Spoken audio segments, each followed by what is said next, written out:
Howdy folks and welcome. I hope this finds you well. Today we'll be exploring the finale of a remarkable trilogy, and a game with the highest of highs and the lowest of lows. After finishing Mass Effect 2, I was apprehensive starting the third game. I had never played Mass Effect 3 before this retrospective. My only connection to it was my memory of the severe community backlash from the trilogy's ending in 2012. 9 years later, in May of 2021, the Legendary Edition released, enhancing the three titles and apparently smoothing over the alleged atrocity of the original's conclusion. But do we now have a satisfying resolution to Commander Shepard's story, to the galaxy's fate and the characters that shape this franchise into one of the most compelling and dynamic universes you can experience in the gaming industry? Well, it's a complicated answer. Few game franchises have featured such robust continuity between their iterations as Mass Effect did. Story choices the player made in the first two games have tangible effects during the third in ways I did not expect. There were character progression moments that I actively sought out, leading to fantastic payoffs that truly resonated with me on an emotional level. These story aspects are bolstered by the massive scope Mass Effect 3 accomplishes on a galactic level.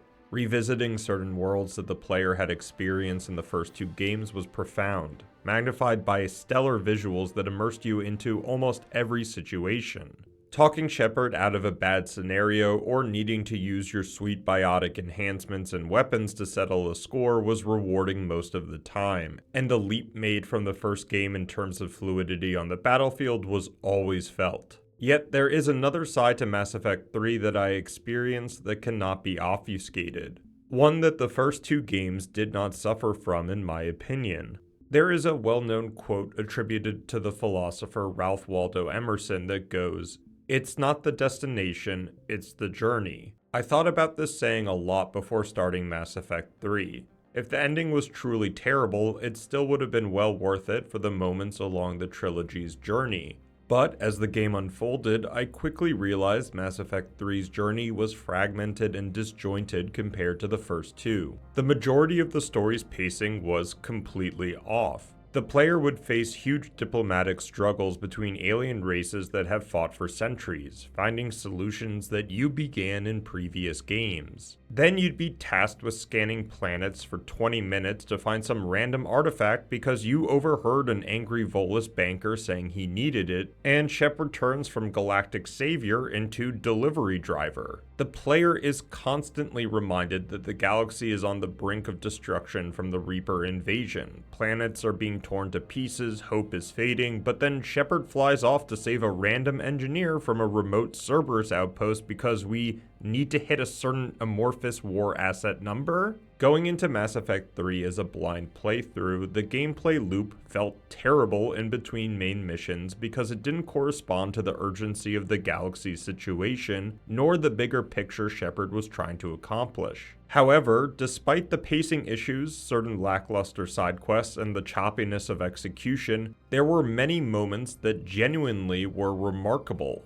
all of which we'll highlight through our time talking about this game. Mass Effect 3 truly has some of the highest highs of the series and lowest lows. But was it worth the journey? Let's find out. The ending of Mass Effect 2 left a lot of narratives open. What happened to Cerberus and the elusive man? How quickly can the Reapers reach our galaxy? Did anyone listen to our warnings? For that last question, it sounds like a no. Shepard is on Earth stripped of his commander title, and James, who we'll kind of get to know during the game, mentions he's been told not even to salute Shepard. Even though it seems Shepard is out of the Alliance, we're summoned to the Defense Council for an important meeting and see that Anderson is back in his military duties after serving as the ambassador for humanity on the Citadel. I found it hilarious that Anderson jokes with Shepard about gaining a few pounds after being relieved of duty. You look good, Shepard. Maybe a little soft around the edges. It's ironic since this is the only game where Shepard doesn't run out of breath when running longer than 10 meters. Around this conversation, people are scrambling as Alliance surveillance has picked up something big headed Earth's way, and Admiral Hackett has mobilized the fleets. Before meeting with the council, we see another familiar face, and wow, they really changed Ashley's style. I wonder if she's still angry with us for joining Cerberus. The Council informs Shepard that many colonies outside the Sol system have lost communication, and Shepard literally pulls a "I told you so." We can't even get 2 more sentences into lambasting the Council as an officer reports the Alliance moonbase has lost contact and, oh yeah, we're screwed. Showing the Reapers making it to Earth at the beginning of the game is an excellent way to start. It was the scariest possibility in the first 2 games, and seeing it come to fruition suddenly set the stakes high. In contrast to the first game, both Mass Effect 2 and 3's openings put the player on the back foot. It makes the progression and narrative of fighting back more rewarding. The visuals in this next sequence were awe-inspiring. Seeing the Reapers lay waste to the city was intense, all while being on foot trying to reach the Normandy. This portion also functions as a pseudo-tutorial for the movement system. Shepard learns he can pull off some sick jumps, take cover, go over cover, and climb down ladders, plus a melee option. In the next room, Shepard discovers a scared kid in the vents trying to hide from all the destruction who looks like he's gotten Botox recently. I know the Mass Effect series is older, but facial expressions were never good, except maybe the Asari's. The kid disappears into the vents and Anderson hurries Shepard along. While traversing the mangled building, Anderson suggests if they make it to the Normandy in one piece, we should head to the Citadel and seek help from the Council. Even saying that Shepard still holds the Spectre status, which should count for something. I audibly scoffed at that notion, since the Council historically has barely listened to us during the last 2 games, and Anderson should know that. Down at the spaceport, we meet a new enemy type, the Cannibal, which looked like a Scion but without the insane armor stats and biotic powers. Shepard and Anderson defend against waves of cannibals until we get our first look at the Normandy coming to the rescue. See what I mean about scope? That's frickin' awesome.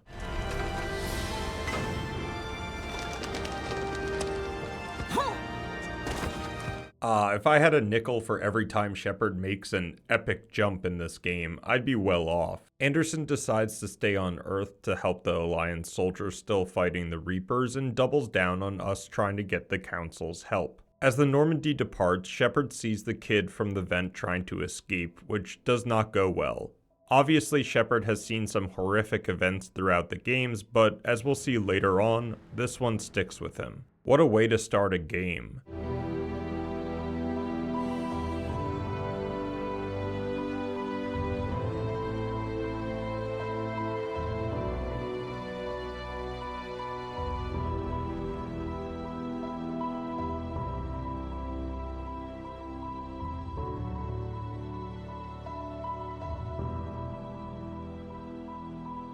We made contact with Admiral Hackett, who tells us that the Alliance fleets were decimated by the Reaper attack, and instead of going straight to the Council, we'll need to go to Mars first.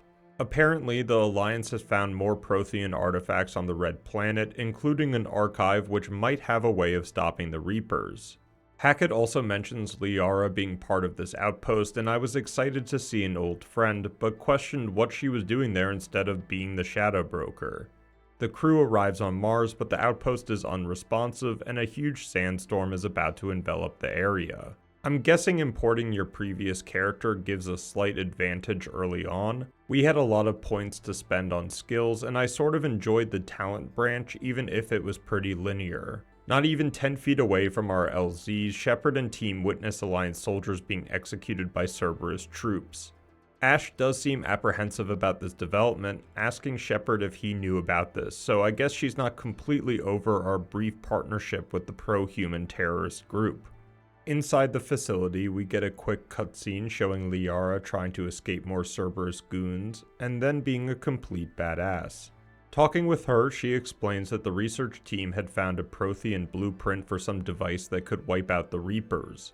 Unfortunately, Cerberus also knows about the blueprint, and with the Alliance fleet in tatters trying to defend Earth, have taken control of the research archives. Getting to the archives won't be easy, as Cerberus has locked most of the transport systems down, and seem to have a double agent within the science team. You can also investigate one of the troopers' bodies, which brings a disturbing discovery. Oh god. He looks like a husk. Yeah. Not quite. But they've definitely done something to him. Looks like Cerberus has been experimenting on their own soldiers, transforming them into husk hybrids, which doesn't fit into their usual human purity ethos. Liara tricks the remaining troops into unlocking the shuttle system, and the team get access to the archives. The elusive man appears, continuing his villain aura farming and talking about a way to control the Reapers instead of destroying them. This was interesting since back on the Collector's ship, he also wanted to preserve the human Reaper hybrid and study its technology. Despite the elusive man's shift in ideological tendencies, one thing was certain: the search for power trumped all other principles. Liara interrupts the reunion, telling Shepard that the archival data isn't here and that someone is locally transferring it to Cerberus. And wouldn't you know, it's the Cerberus spy in one of the alcoves within the room. Shepard and team chase after the Cerberus agent with the data, and I don't know if this was a visual bug or if Dr. Ava just ran like this, but it was pretty silly looking. James crashes into the fleeing Cerberus transport, and in its wreckage, we discover another Cerberus secret. Dr. Ava isn't a human, but a cyborg. It's not like Cerberus didn't use aliens or AI in the last game, but thinking the elusive man trusted an AI cyborg to perform espionage made me scratch my head a little bit more. Shepard doesn't pull the trigger before Ashley gets her head bashed, but does put down Dr. Ava and orders Liara to take the body on board. Joker calls in telling us that there are multiple Reaper signatures incoming and we have to boogie out of there. One great narrative aspect of the Mass Effect series is never knowing who could be killed off. Even though Ashley isn't dead, seeing a main character so easily disposed of so early on in the game continued the tone that the Reaper attack on Earth established. Since the team can't return to Earth, the next possible location to find Ash some help would be the Citadel, and Joker plots the course. We get our first video conference with Admiral Hackett, but oh golly, it will not be the last. Liara tells him about the data we recovered was indeed for a massive weapon system which looked like half a Death Star mixed with the Spear of Cassius, and Hackett will start researching the blueprints at once. Hackett also says that we'll need to do everything possible to get the Council to support Earth's defenses, but again, I don't know why any Alliance member would be optimistic about that possibility. Arriving at the Citadel always gave me the chills. I don't know if it was the aesthetic design of this massive structure, the infrastructure itself, or the chance we might see Captain Bailey, but I was ready for our return. Holy moly, it's him! Bailey has been promoted to commander, but isn't so enthusiastic about his promotion.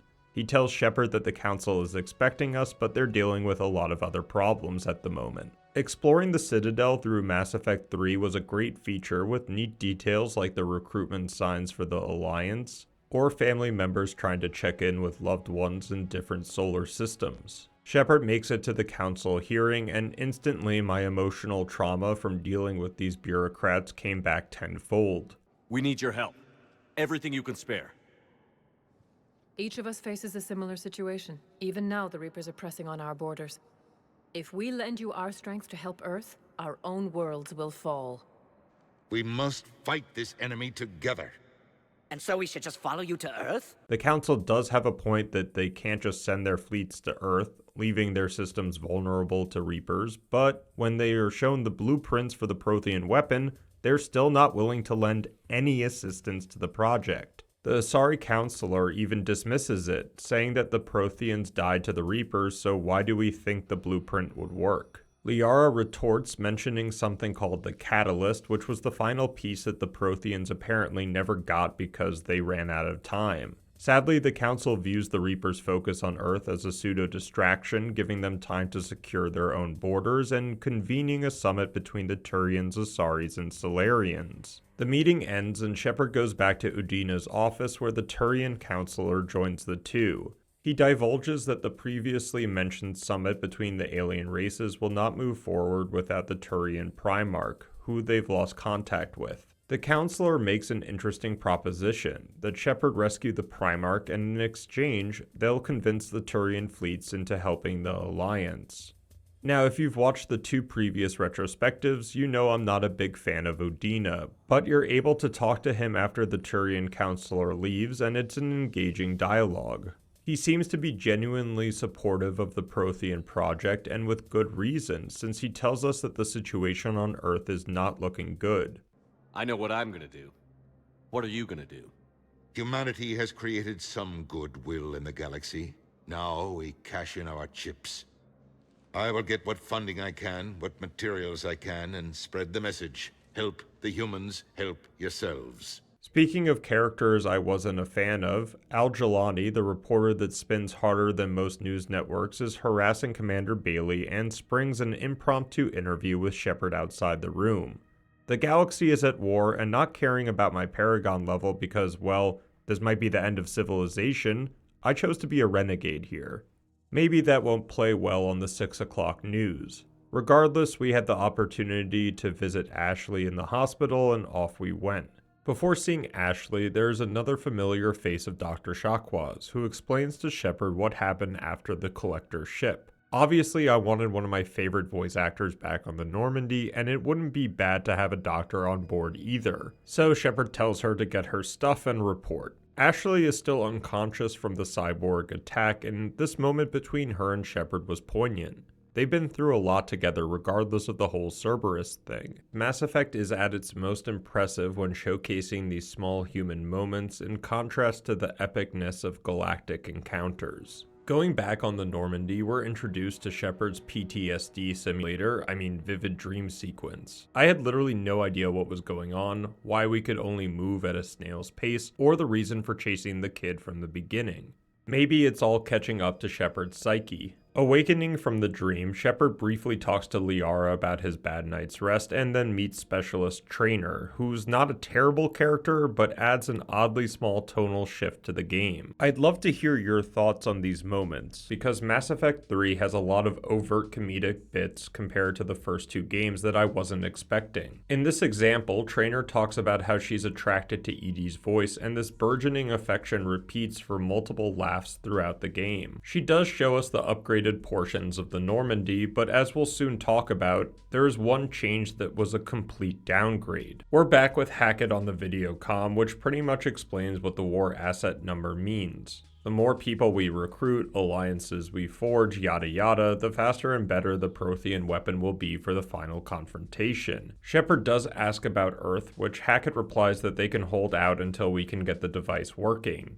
I understand from a gameplay level not wanting a failure timer, but setting up the narrative that Earth is being demolished so badly we need immediate support, yet they can hold out for us to do missions light years away, didn't sit right with me. Anyways, back to the TMS, or Total Military Strength, the gauge to see what kind of ending you'll get. On one hand, it's pretty awesome to see how Shepard affects the tides of war with his recruitment of certain factions, races, and technology. On the other hand, having a good ending or a secret ending be completely reliant on doing every side mission in the game can create fatigue. I rarely look up how to accomplish things in games I play for retrospectives. I think organic playthroughs make for a better story, but I also invested over 100 hours into the franchise and wanted to know what the TMS threshold was for a good ending, but we'll get back to that later. Commander, the Alliance has found a new Cerberus lab on Sanctum. Admiral Hackett would like you to investigate. Oh, so Trainer is just the private message received replacement for Kelly from Mass Effect 2. Gotcha. We had some time to explore the ship's changes before the first mission, which held some interesting finds, good dialogues, and some lackluster bits. I was kind of disappointed by how little it mattered that Liara was the Shadow Broker. She has this pretty cool setup in what used to be Miranda's office, but for someone with almost limitless connections and agents, it doesn't really play a part in the story. I was a bit worried that we had the AI cyborg laying down exactly where Legion was placed, but without the force field. I did enjoy that upgrading and buying weapons and armor was now on the Normandy. This made it a lot easier to try new builds and play around with your loadout. I did wish there was more you could do with weapons, like maybe a specialty gun with more modification slots, but I digress. Our first true mission is to investigate a Cerberus lab where they're testing out Reaper tech, and might lead to some answers on the elusive man's true ambitions. I was kind of hyped for this, bring the fight to Cerberus while finding out more information on the Reapers, but then it leads into a level design that starts the journey's fragmentation. This level is small, like maybe smaller than the docking bay in the Citadel. You need to find 3 Reaper samples Cerberus has been researching, all of which are 20 feet away from each other while defending against waves of Cerberus troops. It almost felt like the Gears of War Horde mode with an extra step.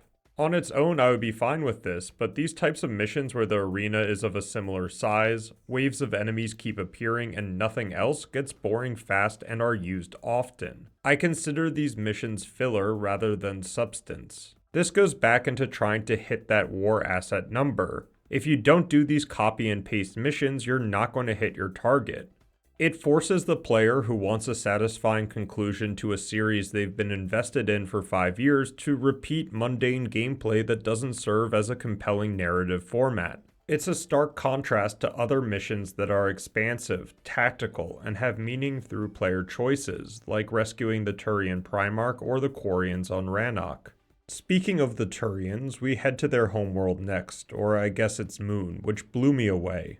This is what I mean by extraordinary scope. Seeing the space battle unfold between the Turian cruisers and the Reapers is insane. Then you get this shot of Palaven in ashes, which doubles down on the Reaper's power, but this is only one view. Once you're on the moon, you feel like you've truly stepped into a war zone. Seeing husks assaulting Turian positions or having the Reapers actively engaged in the distance was breathtaking. Shepard meets with the Turian general, who tells us that the Primarch was killed not an hour before we landed, and that might complicate the situation. The Turians have a pretty strong chain of command, but with communication to the homeworld being disrupted, we don't know who will take Primarch Fedorian's place. Shepard volunteers to fix the command tower, and off we go killing bad guys again. With many husks dead and a photo or two taken, the command tower is fixed and the general has information on who's next in line for Primarch. Unfortunately, succession isn't simple since so many Turians have been slaughtered already, but a glimmer of hope shows itself when Garrus appears. Garrus! Vicarian, sir. I didn't see you arrive. At ease, General. Garrus tells us that he's been fighting with Victus, the next in line for Primarch, earlier this morning, but their squads have been separated. Because comlinks are still being interfered with by the Reapers, the squad has to search on foot. Shepard handles waves of husks, marauders, and a new enemy type called the Brute, which we'll see a lot more of them later. We eventually find Victus and tell him about the situation, but he's not so keen to leave his fellow soldiers defending the moon. I enjoyed this parallel between Shepard having to leave Earth and Victus leaving Palaven. Both could be useful in the tangible war effort on their respective planets, but as Shepard says, there is a bigger picture of uniting the races. Yet again, one success leads to another complication. Victus does agree to become Primarch and speak for the Turians at the summit, but will not lend the Turian fleet until Palaven is secured. Surprisingly, Victus's suggestion is to ask the Krogan for help, which, knowing the bad blood between the Krogan and literally everyone, is a tall order to say the least. This is reinforced by the Asari counselor, who Skypes in saying that the Asaris won't even come to the summit because of how outlandish the idea is. This whole situation was looking bleak, and then hearing Joker over the intercom saying EDI had just gone offline, I was not confident about our chances. Investigating EDI's chamber, Shepard discovers that the AI has transferred herself into the cyborg body. I didn't know if we could trust EDI since she was created by Cerberus, and knowing we cut all AI constraints in the last game was a little ominous. But I guess she's part of the crew now. EDI, you need to alert us about incidents like this. You shouldn't have done this alone. Bringing the crew up to speed would have been counterproductive. All attempts to help would have been limited by reaction time. Next on the mission list is the Grissom Academy, which Traynor explains is one of the specialized schools for Alliance biotics. This piqued my interest because she mentions that it's part of the Ascension program. In Mass Effect 2, during Jack's loyalty mission, we found out that many of the scientists that experimented on her and the other children in the Cerberus lab were given jobs with the Ascension program. I wondered if there would be any references to that connection. Traynor had seen the Academy's evacuation message, but like the fake Turian message also from the second game, Cerberus didn't fully conceal their encryption, which tipped Traynor off. At the Academy, Shepard meets with Kaylee Sanders, the director of the program, who tells us that most of the students had been sent home because of the Reaper invasion. Wow, what a way to miss school. Sanders also knows Anderson, saying that they were friends during Anderson's Quick Spectre tenure and was there when Saren betrayed him. I was a little bit disappointed that you couldn't ask her anything about the connection to the Telton facility, but I guess we didn't have the time since Cerberus forces were going after the remaining students. Jack makes her appearance defending the students, and it turns out that she had become one of the teachers at the academy. I loved the dynamic between Jack and the students, and was glad that it seemed like she had left her past on Pragia. Alright, amp check. Prangley, those fields were weak. Cerberus isn't gonna lie down out of pity like that girl you took to prom. With the kids secure, the team needs to escort them to the escape shuttles and faces more Cerberus troops blocking the way.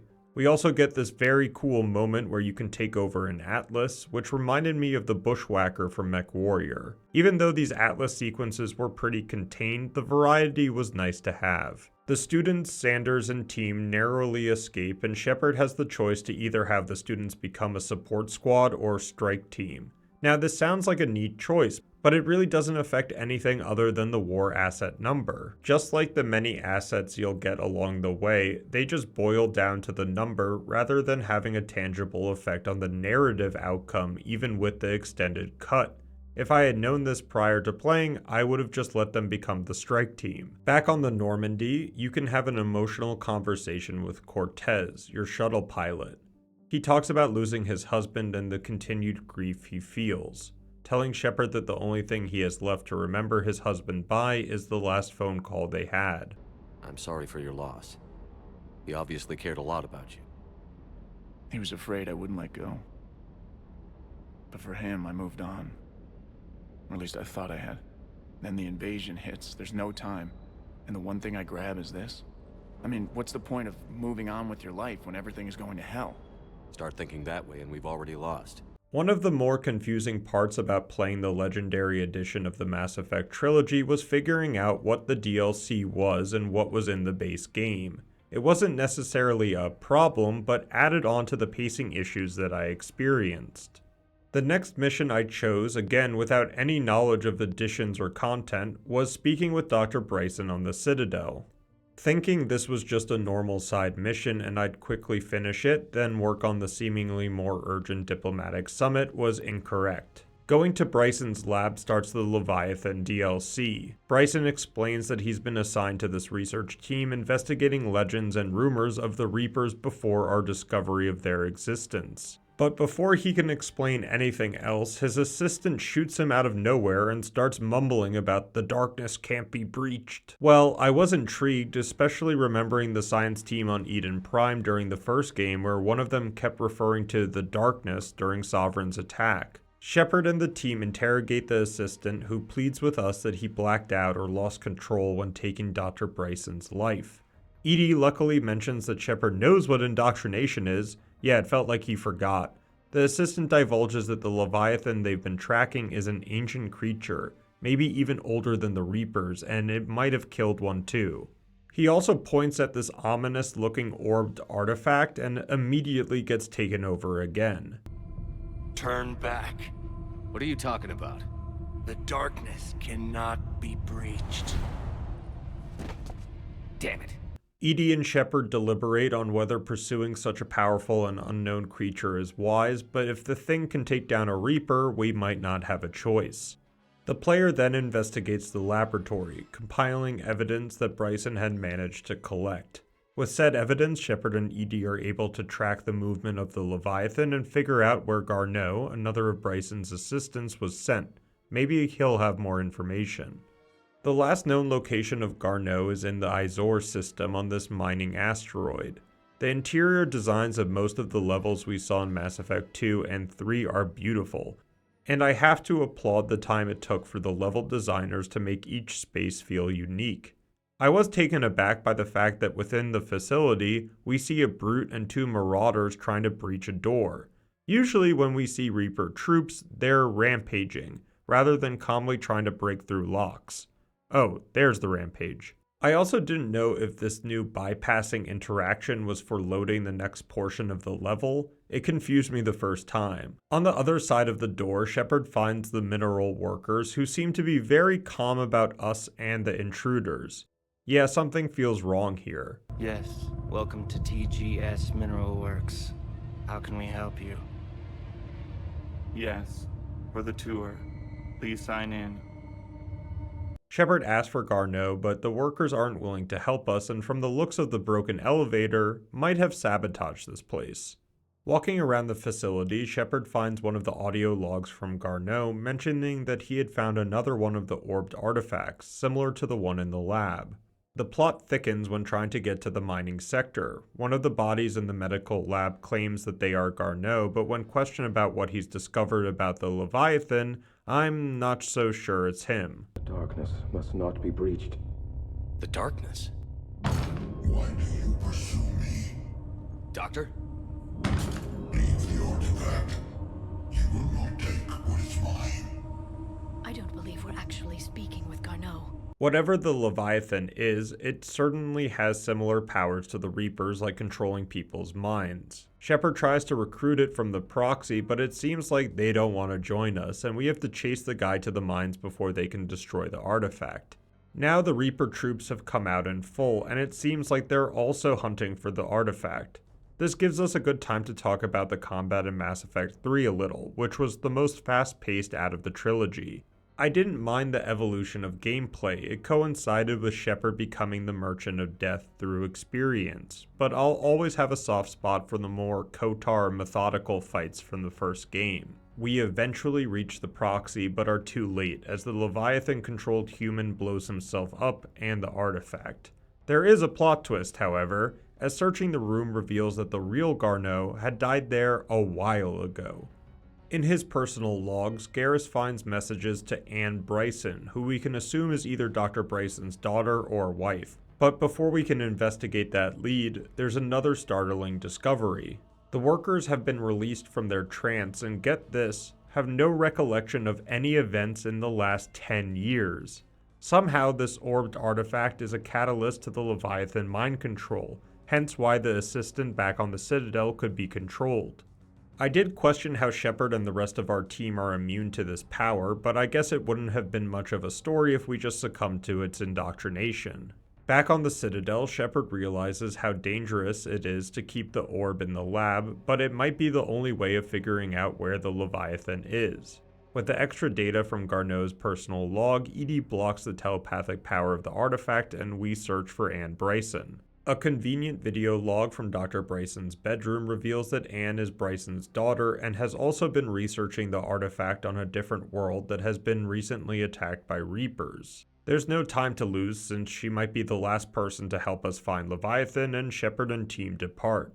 The dig site is crawling with enemies, and the change in environmental level design felt unique to the series. You're traversing unstable labs hanging by a thread on a cliffside, with hostiles trying to bring everything down. You can also see these cave drawings of what look like a Reaper, which piqued my interest even more. We eventually find Anne, who's the sole survivor of the attack, and trying to get to the evac zone, discover more cave drawings depicting this singular Reaper being treated like a god. We then see some Reaper troops interacting with the artifact, managing to turn it on somehow, and Anne gets controlled by the Leviathan just before Garrus destroys it. There is a pretty epic battle while waiting for Cortez to land, with multiple enemy types assaulting your position and a harvester that takes a ton of damage to kill.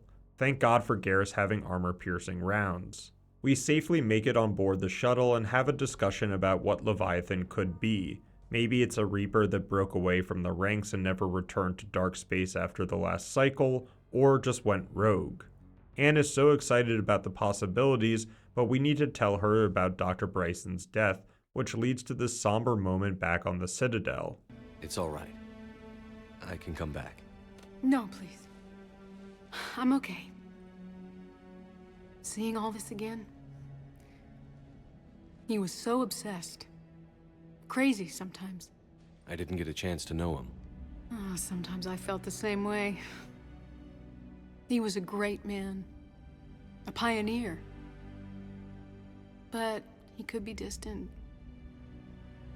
I felt like an inconvenience growing up.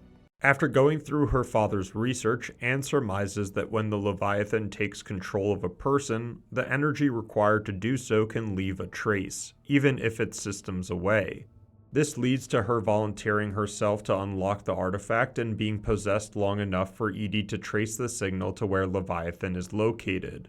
This was a spooky scene for a couple of reasons. The biggest concern in my mind was remembering the Solarians back in Saren's indoctrination base getting lobotomized from the experiments and wondering if the same fate would happen to Anne. Since the galaxy is at stake and there was nothing to lose if the Reapers won, I chose to become more of a renegade, stopping James from putting the barrier back on and continuing to negotiate with the Leviathan, even if it was having adverse effects on Anne.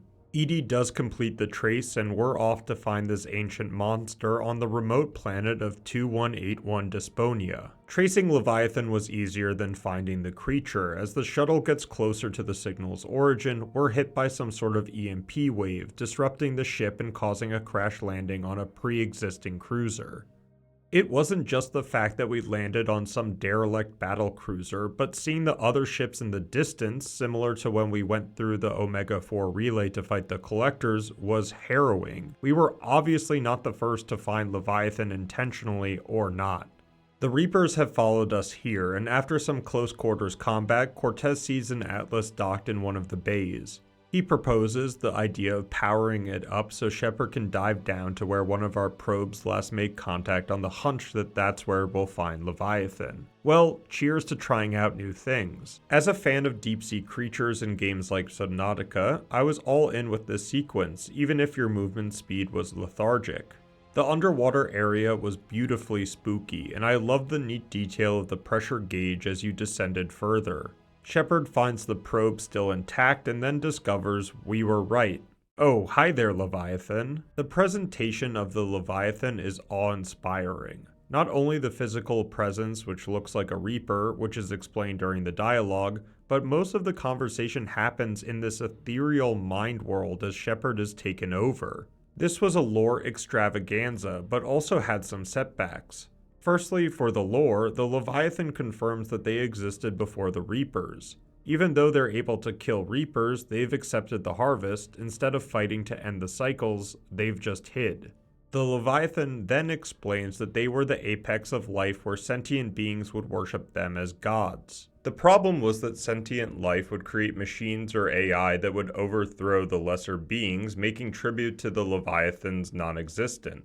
To stop this cycle, the Leviathans created their own intelligence with the mandate to preserve life, but that doesn't go well for them. The intelligence comes to the conclusion that assimilation is the most effective way to preserve life, and the first harvest is that of the Leviathan, and why the Reapers reflect their shape. You can also ask the Leviathan about the Crucible, the Prothean weapon we're trying to build, and unfortunately, they've seen the project before, but it's never been completed for reasons we'll find out later. The Leviathan reiterates that the sole purpose of the Reapers is to preserve life, and each harvest they're trying to unlock that answer, making our galaxy a sort of petri dish experiment on how life evolves. Now, one of the downsides of this interaction is the fact that Shepard can just talk to the Leviathan, this primordial ancient creature, into helping us after millennia of hiding because this time is different. I realize it would be very anticlimactic to have the Leviathan not join us after all the hoops we've just jumped through, but Shepard is literally in its mind prison, and they just listen after maybe 5 different variations of Shepard saying, "We're unique." Another downside to getting the Leviathan on our side is that we never see this creature again. This will be way farther into the video, and maybe I didn't notice them in the final battles, but they too become just a number on our war asset board. It made me feel like the effort we put into finding them a little bit less rewarding. But I'd love to hear what you think about that aspect. It is clear why the Reapers perceive you as a threat. Your victories are more than a product of chance. We will fight, but not for you or any lesser race. We were the first, the apex race. We will survive. And the Reapers who trespass on this world will understand our power. They will become our slaves. Back on the Normandy, Shepard informs Hackett that there might be a space-flying alien accompanying the Alliance fleet, and if the Reapers had a beginning, they might have an end.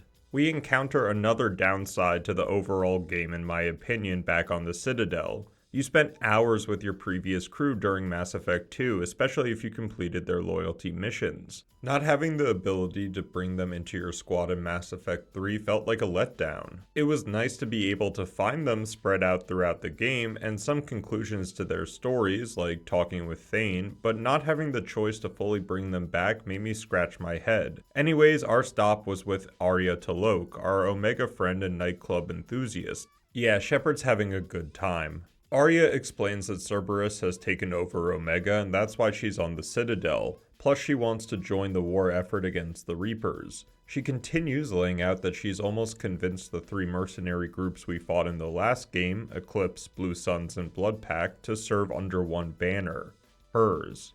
The only thing is that each leader of their respective mercenary groups wants one more favor, which will be needed for. I wasn't the biggest fan of this idea, since each group were terrible in the last game. Eclipse trying to steal Miranda's sister, the Blue Suns using slave labor at the refinery, and the Blood Pact poisoning the lower wards on Omega, just to name a few instances. Now, I would have just not done any of it if it wasn't for the goddamn war score. Reading people's reactions to the ending, I was surprised that this aspect of the game wasn't talked about more. You're sort of forced into completing content regardless of your motives if you wanted the good ending. Regardless, something that impressed me was going through one of the docking bays that has turned into a galactic refugee camp.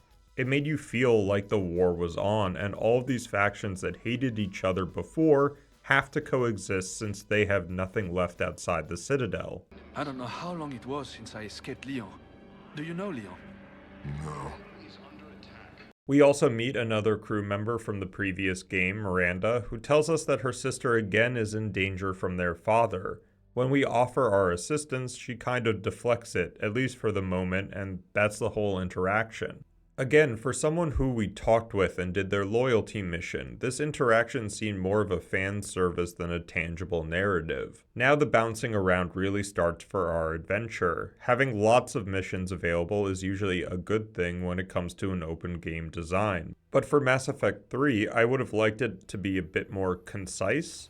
Why not have certain parts of the galaxy closed off due to Reaper invasions, only unlocking after certain key moments? It might have helped with the pacing and build-up, especially when it came to the DLCs, because next on the list is a mission on Eden Prime, which has a lot of implications. Our reports tell us that there is another Prothean relic which has been uncovered on Eden Prime, and that Cerberus has launched an attack, killing most of the colonists. I did like the callback to the first game where Anderson tells Shepard and his team to focus on the artifact and not the civilian population. We get to choose our dialogue option at least, but it was an interesting way of showing how Shepard and the galaxy have progressed since our first mission. One thing I found kind of funny about going back to Eden Prime was that it looked better in the first enhanced game than this game. I'm assuming that the first 2 games got much more of the graphical overhaul than the third. Exploring the dig site, we immediately find a literal Prothean in one of their preservation chambers. I was surprised that Cerberus didn't have anyone guarding this monumental discovery, and even more confused by the fact that none of our squad were freaking out about this. I know we just found the most ancient civilization with the Leviathan, but if you told Liara in the first game that she'd find an intact Prothean, I'm sure the champagne would be flowing. But we can't just pop open the chamber, and we'll need to investigate the research site to see if they've figured out how not to damage the creature during its unveiling. Cerberus does arrive but are easily thwarted, and Shepard finds data logs from the life pod that show the Reaper's attack on the Prothean planet. This must have been one of the final planets to fall, since you can see collectors, the morph Protheans, attacking soldiers, meaning the Reapers had time to indoctrinate and change them. The cutscene is short, and Liara suspects that there are more data points elsewhere in the facility. Another interesting note she makes is that Garrus and her only saw static, but because of our connection with the Prothean beacon, we were able to decipher the knowledge. With another vision scene, Shepard learns how to open the stasis pod, and after another quick battle with Cerberus troops, unlocks the Prothean from its 50,000-year slumber. Meet Javik, the most overpowered character in the game. Remember, it's been 50,000 years for us, but for him, it's only been a few minutes. Javik is still getting used to his surroundings and has some sort of power enabling him to sense memories through biological markers. For example, he knows that Grunt previously lived in the cargo hold, and I hope he cleaned up before leaving. Liara questions Javik if he knows anything about the Crucible or the Catalyst, one of the key pieces of the whole project, but he doesn't know what it could be. You can also question him about other important facets of Prothean life, like the beacons or their civilization. With those major DLCs complete, I guess it was time to have this war summit we've put off. Shepard invites the Salarian Dalatras, Turian Primarch, and oh yeah, Rex, as the speakers for their race. The parley doesn't start on a good note, as the Salarian ambassador does not trust the Krogan whatsoever, and Rex is right when holding the Genophage and the spilled Krogan blood against the Salarians. The only way Rex and his Krogan legions will fight for Palaven to get the Turian fleet to support the Alliance, yeah, it's a domino effect, is to cure the Genophage once and for all. This is one of these amazing continuity moments within the franchise. We did save Malin's work in Mass Effect 2, and apparently the Salarian Special Forces didn't destroy the site afterwards, so there is some hope in synthesizing a cure. Another positive, despite the barbaric experiments Malin performed in the search for the cure, was some of the females did survive. Unfortunately, they were taken by the Salarians for further exploitation, and the Dalatras deflects Victus's question, affirming Rex's statement. Where did you get this? It could be a fabrication. Don't insult me. Those are my people. They're immune to the Genophage, and you're going to give them back. Dalatras, is this true? How will curing the Genophage benefit my people? With the information reluctantly given to us by the Salarian ambassador, Rex and Shepard go to rescue the Krogan females. Rex makes a chaotic entrance, but luckily Paddock Wicks, one of the scientists, diffuses the situation. Now, I'm not the biggest fan of certain Salarians. They don't just experiment on Krogan, because we see one of the endangered Yogs trapped in the containment box. But then we find one of my favorite Salarians, Major Kirahi, chilling like nothing happened on Vermeer. I was under the impression that the whole STG team died due to the nuke going off, but it seems to be water under the bridge and the Major becomes a war asset. Down in the testing facility, alarms start sounding off, which is never a good sign, and even worse is that almost every single Krogan female has died because of their weakened immune system due to the unfinished cure. Wicks does mention that he was sent Malin's research on a secret transmission and believes Morden was the one who sent it, which would be an interesting turnaround for the Doctor. There is only one Krogan female left, but our conversation is short-lived because the alarms weren't nothing. They never are. Cerberus has attacked the base and will need to clear a path for the Krogan female to get back to the Normandy. There were some great visuals from the assault, and knowing that this was probably the last hope for curing the Genophage gave this level great stakes. Plus, I discovered Javik's fully upgraded grenade could take down any Atlas in 4 shots, and I used this ability a lot.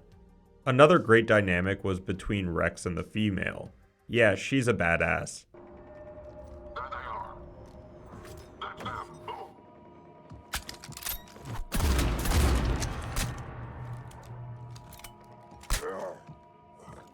I can handle myself, Rex.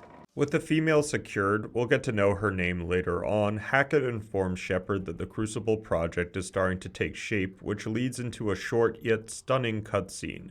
Yeah, that thing is big. Back with Rex and Wicks, the two are discussing what was missing from Malin's research. Wicks will need a healthy male tissue sample, which Rex graciously volunteers for. However, Rex won't send in the Krogan armies to Palaven without the cure being finished, and it seems like Victus also has something he needs to tell us in private. Turian problems can't even come close to what I've got.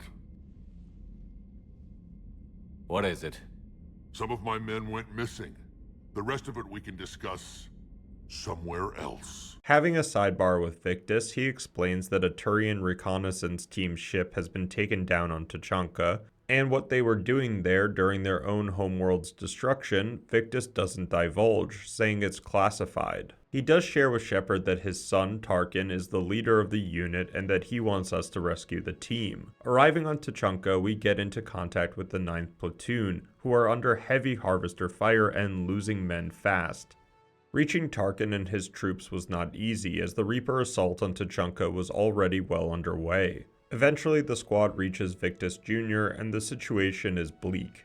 It seems like Tarkin is not the commander his father is, and some poor choices have led to this position he's in. Shepard puts on his therapist cap and gets Tarkin to rally his remaining troops, and the mission they're on is revealed. Turns out the Turians planted a planet killer bomb on Tachanka ages ago on the offhand chance the Krogan would revolt again. Cerberus somehow knew about this and is trying to arm it. It really seems like they don't want this intergalactic summit to be successful. Now, I thought a big bomb and Cerberus in the same sentence would make us fast track to the area, but we're brought back to the Normandy telling Hackett about the situation, quickly explaining to Victus his son is safe, and Wix informing us that Eve, that's the name he gave the Krogan female, is responding well to the new cure.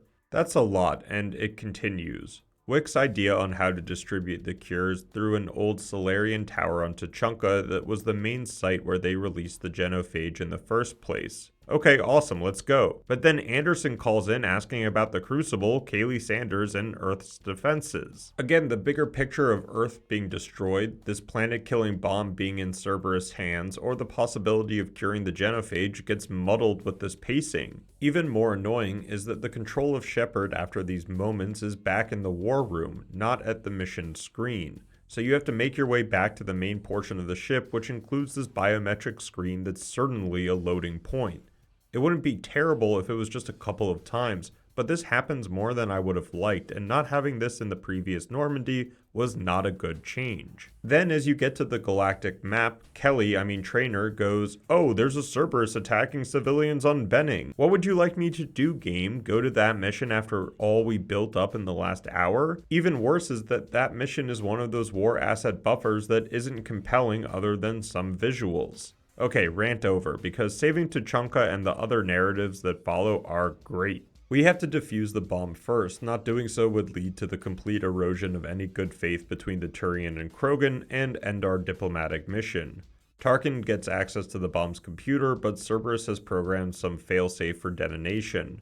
Tarkin, realizing they only have minutes to spare, climbs up on the planet killer to manually disable the trigger device, sacrificing his own life. It was interesting having Garrus as our squad mate here because Shepard can ask him about what this means for Tarkin's legacy. Garrus explains that self-sacrifice is expected, no matter the circumstance. This was a great insight into the Turian culture, and I knew I'd raise a glass for him. But again, we're thrust back into the VidCom hell having to explain to Hackett about what we just did. This stop-start way of completing missions was not conducive to keeping the rhythm. Another quick dialogue, another obfuscated loading screen, and we're back on Tachanka to disable some anti-air turrets. Turrets are disabled, another video comm with Hackett telling us he's sending an Alliance team to secure the guns, back to the war room, back through the loading screen. Oh, you have a new message on your private terminal, and another settlement needs your help. Finally, we get to the Shroud facility mission, but there is a hiccup. A Reaper has flown in and is taking control of the tower, manufacturing poison spreading across the world.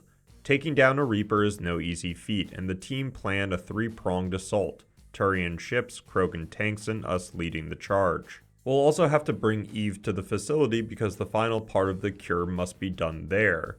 Before we depart, the Solarian Dalatras Skypes in asking Shepard to tamper with the Genophage cure and make it look like the synthesis didn't work. In exchange, she offers the full Solarian fleet, but I didn't go through 3 games of supporting the Krogan just to destroy this chance. You can't condemn an entire race to extinction based on what might happen. What will happen is the Krogan will reproduce out of control. We uplifted them specifically for their violent nature, not their diplomatic skills.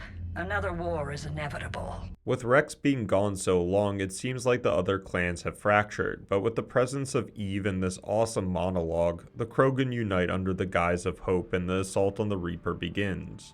You can stay here and let old wounds fester as Krogan have always done. Or you can fight the enemy you were born to destroy and win a new future for our children.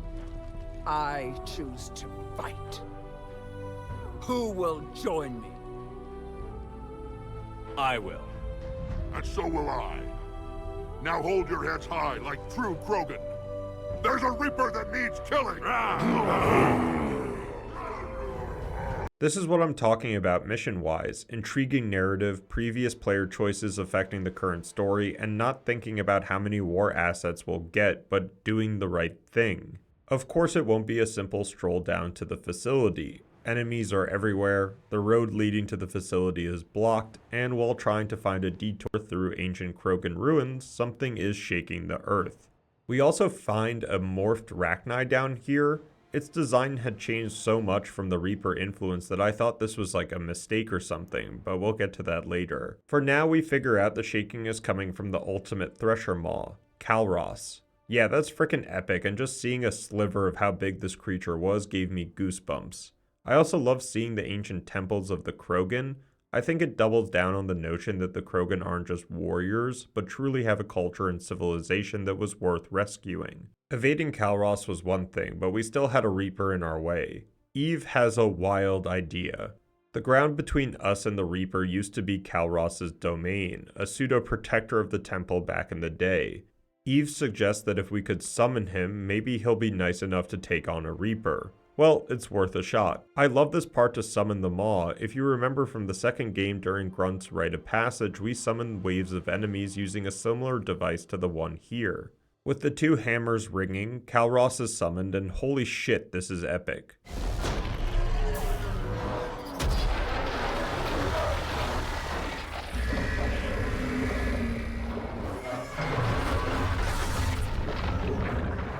With the Reaper dealt with, Wix is scrambling to synthesize the last part of the cure sequence, but to disperse it, he'll need to make his way to the control room at the top of the tower. Why? It's the only way to repair the sabotage. I've already detected a temperature malfunction. The cure won't work unless this is fixed. How do I do that?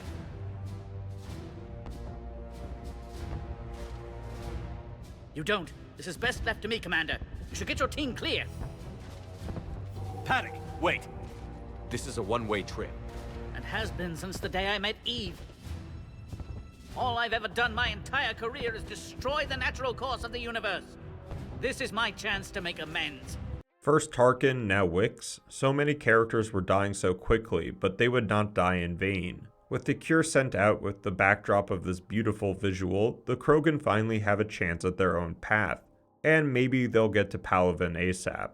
With the Krogan troops headed to Palaven, Victus pledges the Turian fleet to defend Earth when the time is right, and Garrus says to Shepard that he might want to catch up on some sleep. Yeah, I think we've been awake since the first weird dream.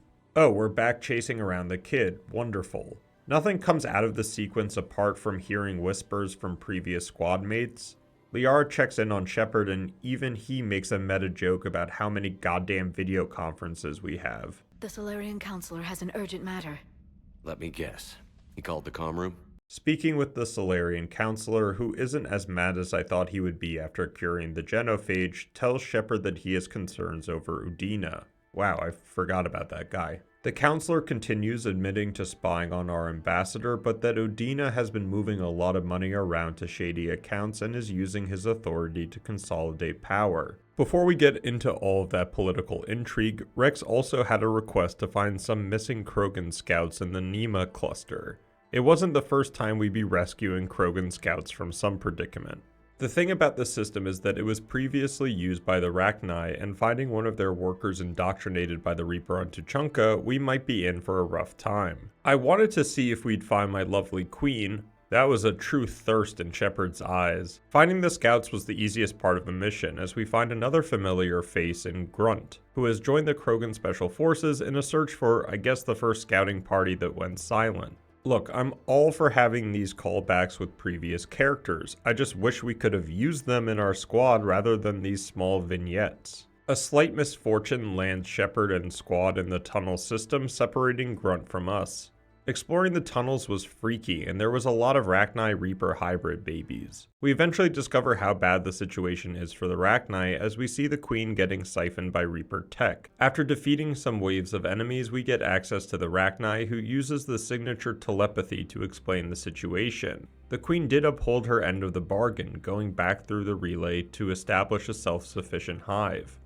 But with the Reaper invasion, their focus on assimilation took control of the Queen and her children. Now, Shepard has the choice of either saving the Rachni Queen again, which Garrus says she won't be able to escape in time from the hordes of indoctrinated Rachni coming our way, or save the rest of the Krogan squad who are battling it out in the chamber next to us. Having just cured the Genophage and knowing how devastating the Rachni are, I chose to save the Queen, even if it meant Grunt's death. Another part of not being able to use our previous squad mates is the fact that they've become expendable, or so I thought.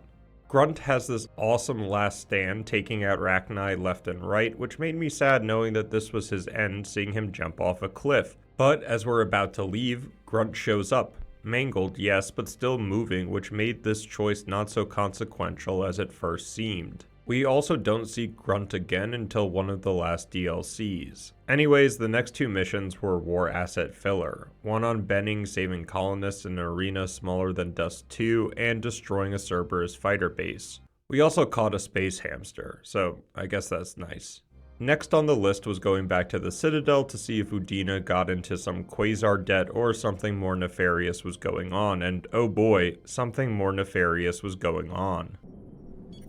Alliance Control, this is Normandy. We're headed to Bay 1-4 Zakara Ward. Are we clear to descend?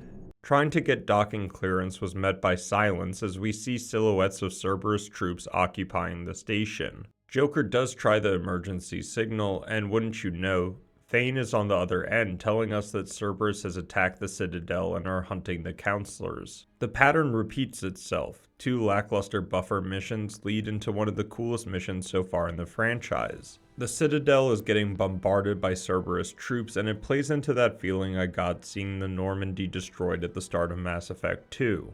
There's something so unnerving about seeing a place you deem safe getting attacked. Yes, the Citadel did get ransacked by the Geth and Sovereign, but they put out the fires and fixed the trees pretty fast. Here was an all-out war. Even my Bailey wasn't spared violence. Getting the commander patched up, he tells us that the counselors are still alive but spread out through the Citadel. He also reads a note from the Solarian counselor saying, "Beware of betrayal from within." Oh goddammit, Udina, did you turn traitor? Shepard rushes to save the counselors, which leads to many battles through some really gorgeous interior designs. Shepard finds the Solarian counselor first and unharmed, but we also meet one of the odder characters in the series, Kai Lang. Not only does Kai Lang not kill the counselor before he reveals that Udina has staged a coup with Cerberus help, but also can't easily win a 1v1 against Thane. Love to see you, Thane, but you're in your last stages before death.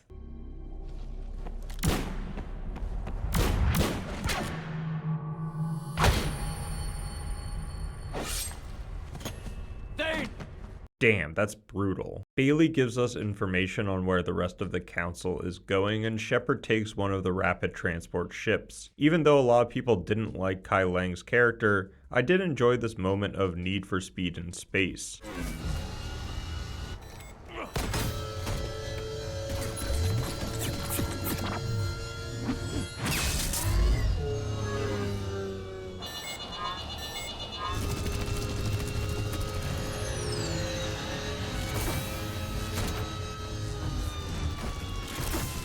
Having performed a classic Shepard landing, the squad fights through more Cerberus troops and makes it to the elevator transporting the diplomats. I really give credit to the level design team here and throughout Mass Effect 3 for adding these unique features during larger sequences. Shooting the power nodes to stop the elevator's ascension was a neat visual, and goes back to one of my critiques for the game as a whole. Why add all the filler war asset missions when there were so many other missions full of substance? The Council definitely knows they're being hunted, and something we didn't cover before was Ashley becoming the second human Spectre, or third if you ask Anderson, who's defending the remaining members. The writers did a good job with setting up this confrontation between Ashley, Udina, and the Council. Remember, Ashley has always been a bit hesitant with Shepard joining Cerberus, so now that they've attacked the Citadel, she might lean towards us being the culprit. Luckily, we've obtained enough Paragon points where we can convince her that Udina is lying and that he's the traitor. Ash, you know the stakes. You've got to trust me. I'm a lot of things, but an underhanded assassin isn't one of them. Where does that put you? Udina, step back from the console. To hell with this. Before being able to question the ambassador on why he sold out the Citadel, Udina pulls a gun on the Asari counselor, and I made the quick decision to take the shot. Bailey suddenly appears from the previous door, telling us that Cerberus has retreated without a trace, and the counselors are appreciative of our work. Yeah, they better be. We get a quick cutscene of Kai Lang and the elusive man talking about the botched mission. It would have been nice if they had introduced Kai in the second game, because they try to make him out to this powerful, ominous character, and it came off as a joke. After the failed coup, Shepard gets some side quests by overhearing more people on the Citadel, which I think is the least compelling way to introduce side content. Yet you also get this amazing moment with Thane and Koliat, his son from the second game. I can't remember the last video game that made me feel unenthusiastic to play one moment and then immediately drawn in the next. This moment between father, son, and Shepard meant even more because of the lengths we went to trying to save his son from being an assassin, and having them repair their relationship. Koliat prays for his father, which Thane responds with admiration, knowing his son has shifted his mindset away from violence. Then having the player choice to pray with Koliat was moving. Regardless if you believe in a higher power or what, seeing someone say goodbye to a loved one is a powerful moment. Koliat? There's something I don't understand.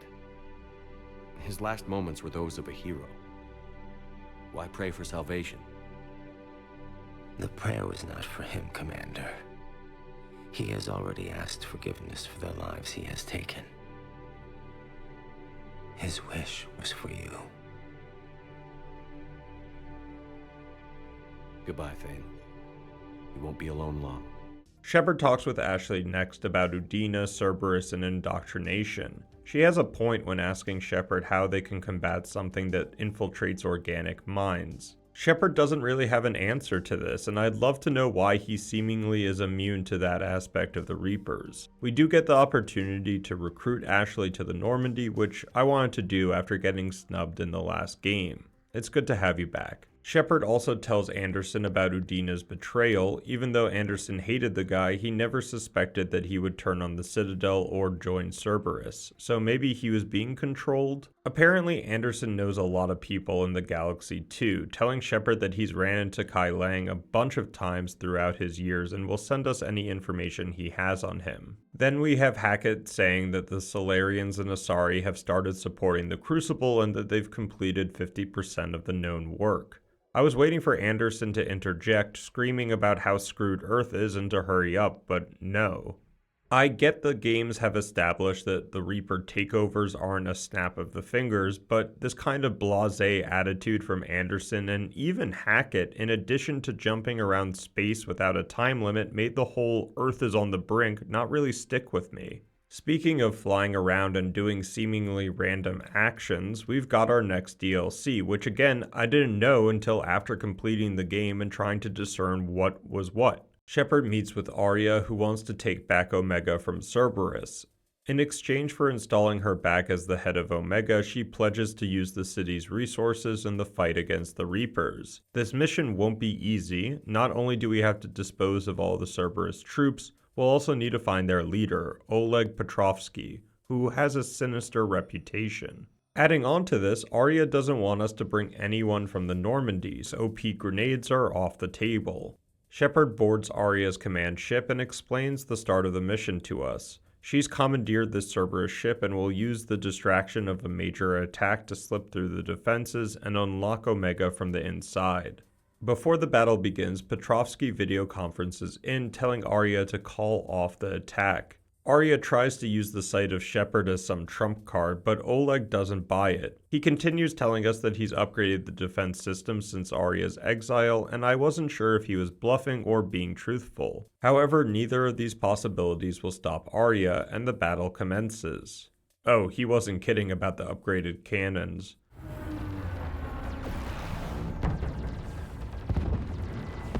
Shield's gone! All systems failing! We can make it! Arya, don't be stupid. Sound the evac. Damn it! Program escape pods for the station. Let's go! Everyone out! There's no time! Arya and Shepard crash land into one of the hangar bays and have to make their way to the cannon controls to disable them. The Omega DLC gets a lot of things right, especially the setting. Omega was a great portion of Mass Effect 2, and being able to come back to the criminal city with a stark contrast to when we left it was captivating. Seeing new locations that felt like a continuation of what we saw previously made the exploration more engaging, and fighting alongside Aria was a fun addition. We eventually get to the cannon controls and shut them down, leaving an opening for the remaining ships to dock and rendezvous with us at some sort of bunker. Cerberus has a big presence on the streets and has set up impenetrable force fields along the avenues. This leads us into a lesser-known maintenance tunnel where we find Nyreen. Nyreen and Aria have a sordid history, but we don't have time to learn anything yet since Aria's soldiers are encountering heavy resistance defending her headquarters. We get this awesome hold the line moment and even cooler cutscene.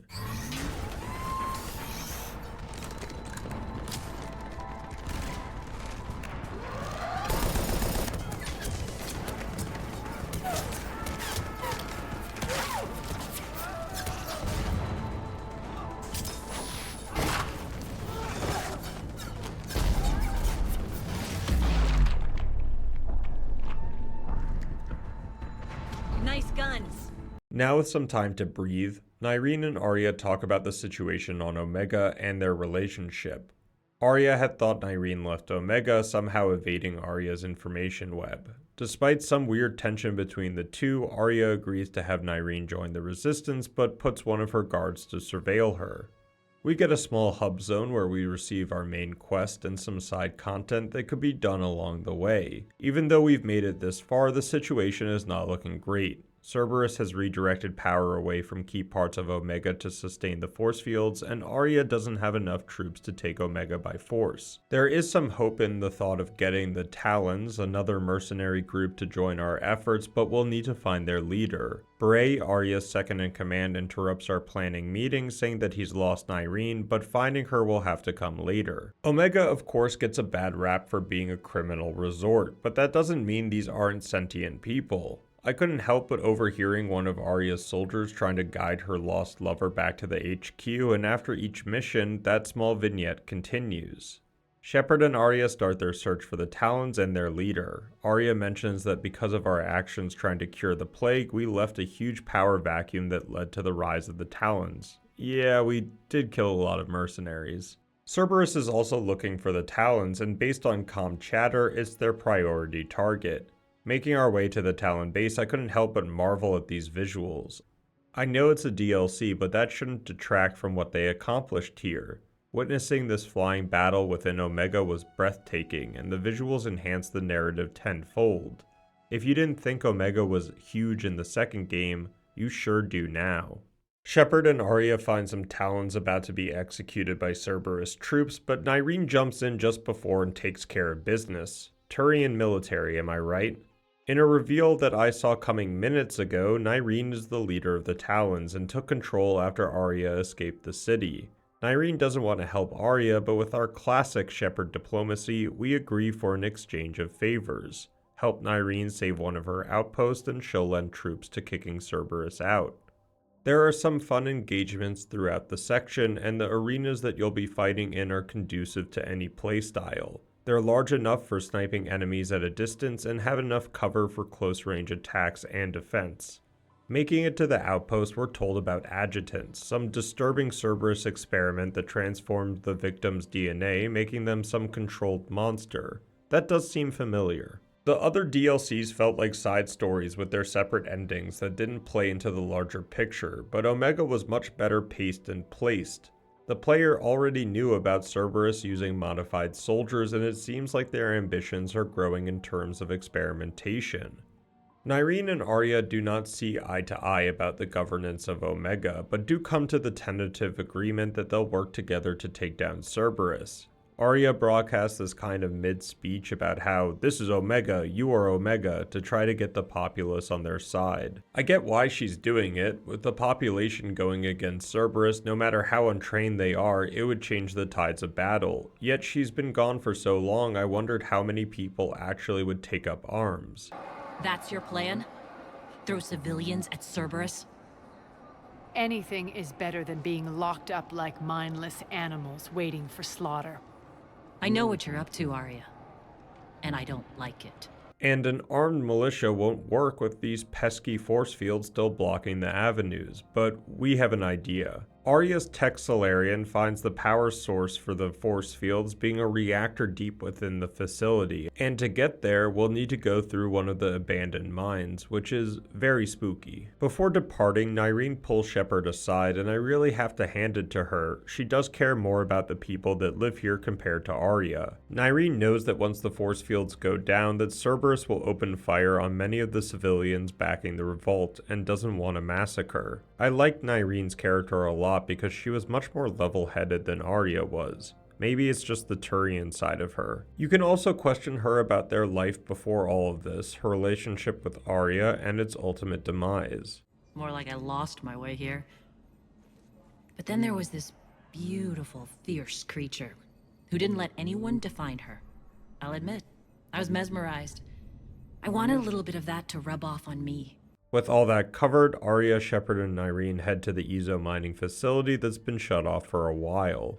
Unfortunately, the first thing we see entering the mine are Cerberus bodies torn to shreds, which I'm assuming were caused by the adjutants. This was another great addition to the DLC. I always wondered where Ezo came from, so being able to go through one of the facilities that creates the product that literally powers the whole galaxy was cool. I also thought the lighting here was well used. Throughout the franchise, Mass Effect has these horror moments that work really well in the grand scheme of things. These sequences aren't overused, so when they do appear, it makes them memorable. Too bad the adjutants look like bloated squid creatures. Dealing with the calamari and more Cerberus personnel, the team make it to the reactor, but Petrovsky was one step ahead, trapping us in the force fields and doing the whole villain, I gave you one route, this was my choice. Arya is not having it, and with some impressive biotic powers, opens the force field just enough to let Shepard through and access the reactor terminal. Now we have a choice which was difficult in the moment. Petrovsky tells Shepard that if we do shut down the reactor, that multiple life support systems will fail, killing thousands of people. Arya does not care about that and yells at us to push the big red button, but Nyreen pleads with us to try to reroute the power away from the force fields, which will take longer as Cerberus mechs descend on their position. I don't know if they ever established how Shepard knows how to use every computer, but he does. I also thought it was kind of neat that you get multiple renegade chances to push the button. It's almost as if the game was trying to tell you this is the only way, but I didn't want all that blood on my hands. Hackerman Shepard does disable the force fields, and the populace starts the full-on revolt. Oleg knows the force fields were his best bet on keeping Omega, but has a plan B, blowing up the whole place. Bray radios Arya saying that they've seen engineers setting up explosives in the station's supporting columns, and Nyreen splits off to help the frontal assault, which leaves Arya and Shepard dealing with the ordnance. I also spat out my water laughing when turning a corner. Look who it is, the Batarian prophet from Mass Effect 2 that has a much bigger audience this time. Still spreading hate for humanity, but I guess it's kind of warranted in this context. Intel puts Petrovsky staying in the afterlife, that's ironic, so we book it there. Nyreen's forces have tried to take the former nightclub, but are met with heavy Cerberus resistance and adjutants appearing in numbers. Sadly, in a bid to save her soldiers, Nyreen sacrifices herself in front of Arya.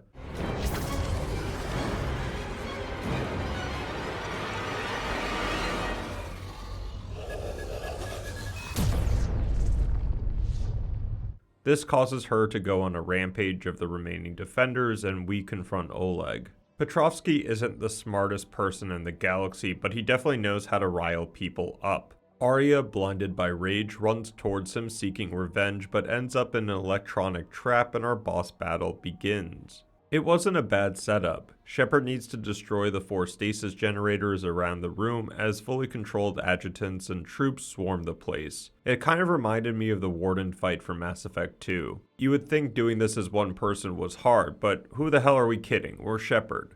The generators are destroyed and we have our final confrontation with the General. Oleg gives himself up, saying that he can give intel about the elusive man to the Alliance in exchange for his safety. He also says that he allowed Arya to flee Omega during the takeover, which I wanted to learn more about. Arya surprisingly lets him live, even though she's choking him to an inch from death. I wondered if we did blow up the reactor, if that would have Arya killing the general, but I'm sure someone will tell me in the comments. Glad to see you've had a calming effect on Ms. Talok. I tried talking sense into her one time.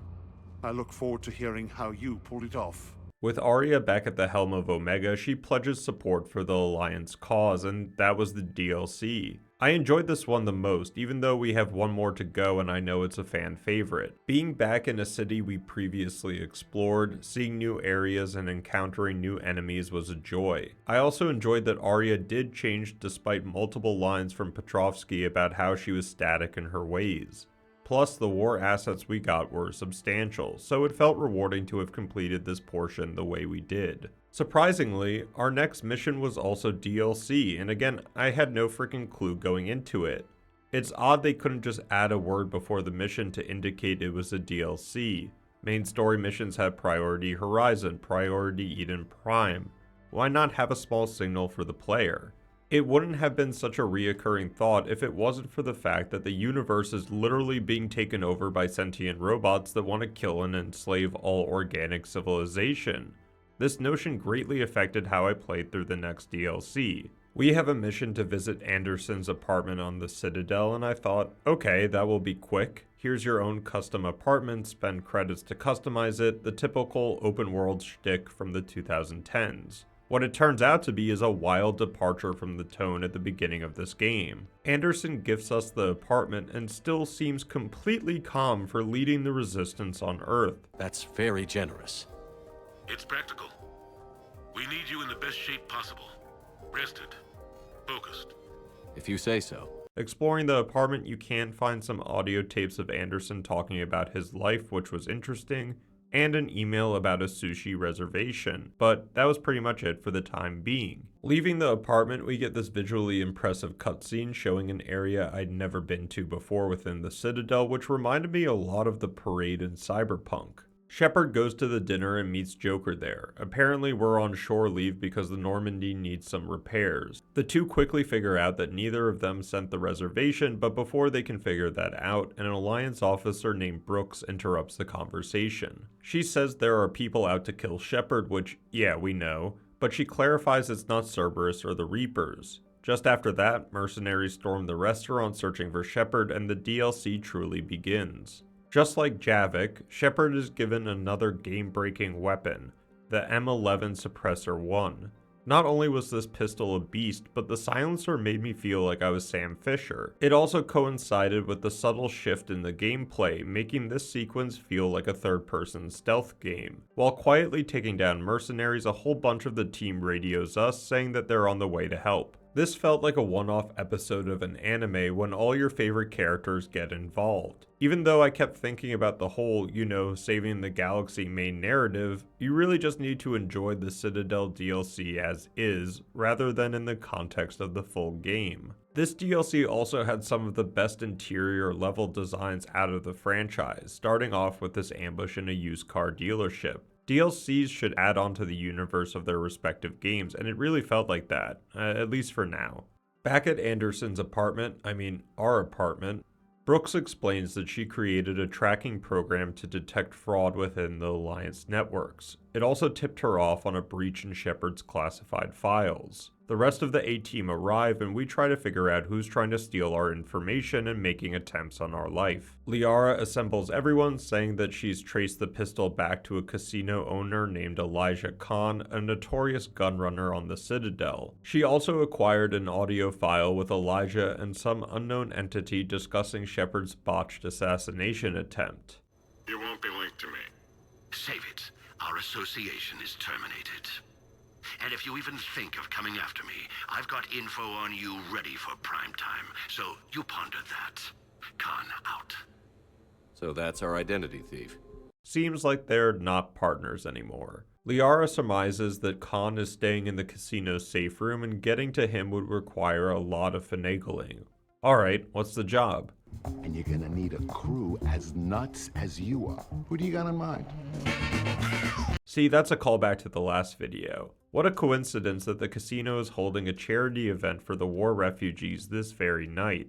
Because the team doesn't want to spook the guards or Khan, we need to pick team members without biotics, meaning Brooks is on the list, and I thought why not have two beautiful people alongside me. Brooks takes the air vents, Ashley distracts some guards, and oh no, oh god, they have Quasar. I could barely hear Brooks through the intercom as I was winning thousands of credits on Quasar. It was a relapse. After some small minigames disabling the security system to allow us to access Khan, we make it to the safe room and oh shit, he's dead. Hackerman Shepard reappears saying that whoever killed Khan and wiped the terminal left the last number Khan used, and we have our first conversation with the mystery man. You have nothing. All you can do is wait for the hammer to fall. Bring a bigger hammer. Your last try was inadequate.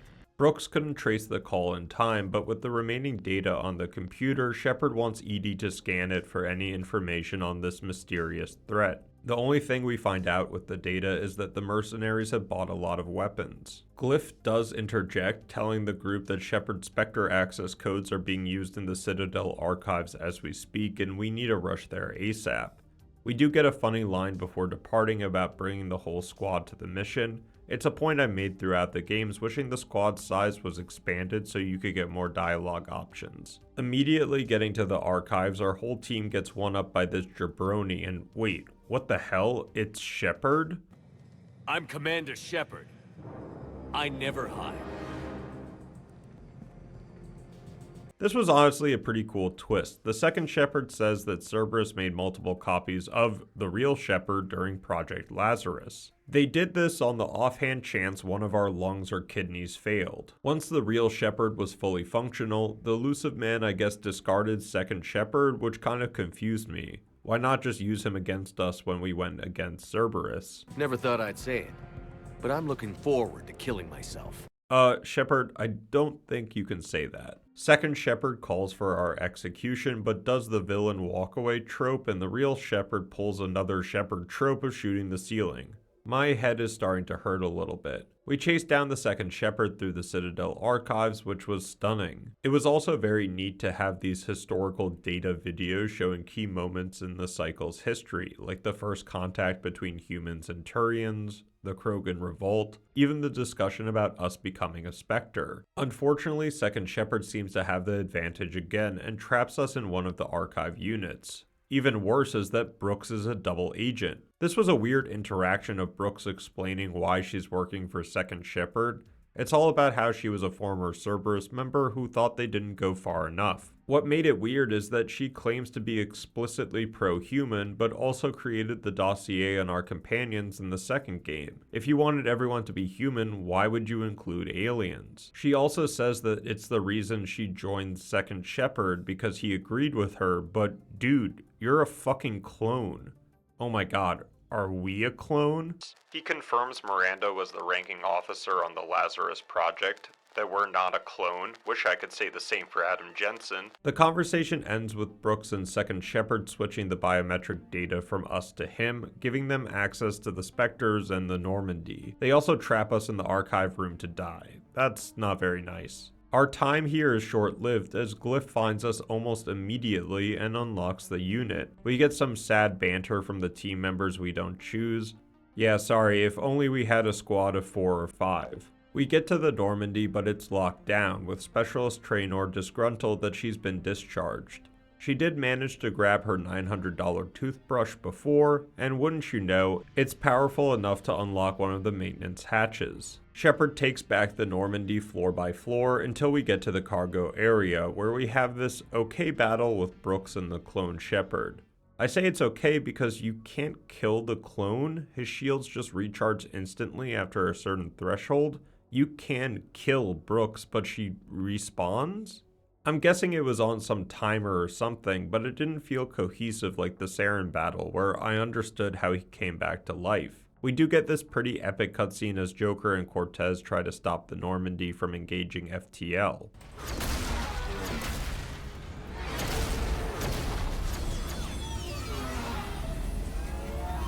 Shepard and the clone tangle to the point of almost falling out the back of the Normandy, and we get this sort of cheap friend save you motif. Look at you.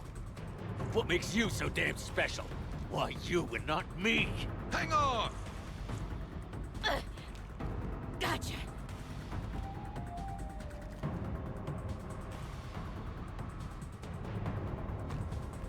The player does get the option to either save the clone or kill it, which screw it. I'm sure if I save him I'll get war assets, right? My hand. And then you live. For what? Oh, I guess not. Brooks is captured, then tries to escape, which utterly fails, and the DLC is done. Well, that's not entirely truthful. There is one more part, which is a party. However, video games are not like books where you need to read each page in order. I couldn't stop thinking about the broader narrative and wanted to go back to saving the galaxy rather than getting blackout because we killed a clone of mine, so we'll party later. For now, there are a lot of buffer missions and side content. The only reason why I wanted to do these was for something I had accidentally read during the 2 weeks of playing this game. I've sort of hinted at it before, but the war asset score is tied to which ending you get, which I absolutely despise. Yes, it is your actions that get war score, but do the actions matter if they get synthesized to a number rather than a ramification of your own doing? After putting in hundreds of hours into this series, reading the war asset threshold effect was a punch in the stomach. It made my enjoyment of exploring turn into a necessity to explore. It switched the paradigm. In Mass Effect 1 and 2, I explored because I wanted to see what was out there. Now it felt like I had to explore everything to get the quote-unquote good ending, whatever that meant. It didn't help that many of the missions needed for a higher war asset score, as I've mentioned plenty of times before, usually are not profound and lack substance. There were some outliers, like rescuing Cerberus scientists who wanted to defect. This mission included Jacob, who was defending them, yet he only had like 5 lines of investigatory dialogue, and for a major side character in the last game, felt like a cop-out.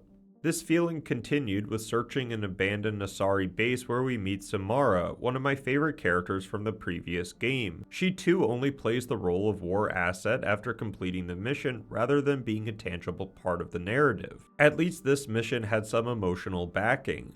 Samara's remaining daughters were at this Ardat Yakshi Academy, which has been corrupted by the Reapers. Her oldest sacrifices herself so we can escape, not wanting to kill her last daughter, who cannot live outside the temple due to the Justicar code, considers taking her own life instead of her last child. This does get resolved by the daughter promising she'll stay at the academy even though there is no one left. This frees up Samara to join the fight, but as I was just saying, there is no effect other than 70 points in your coffers.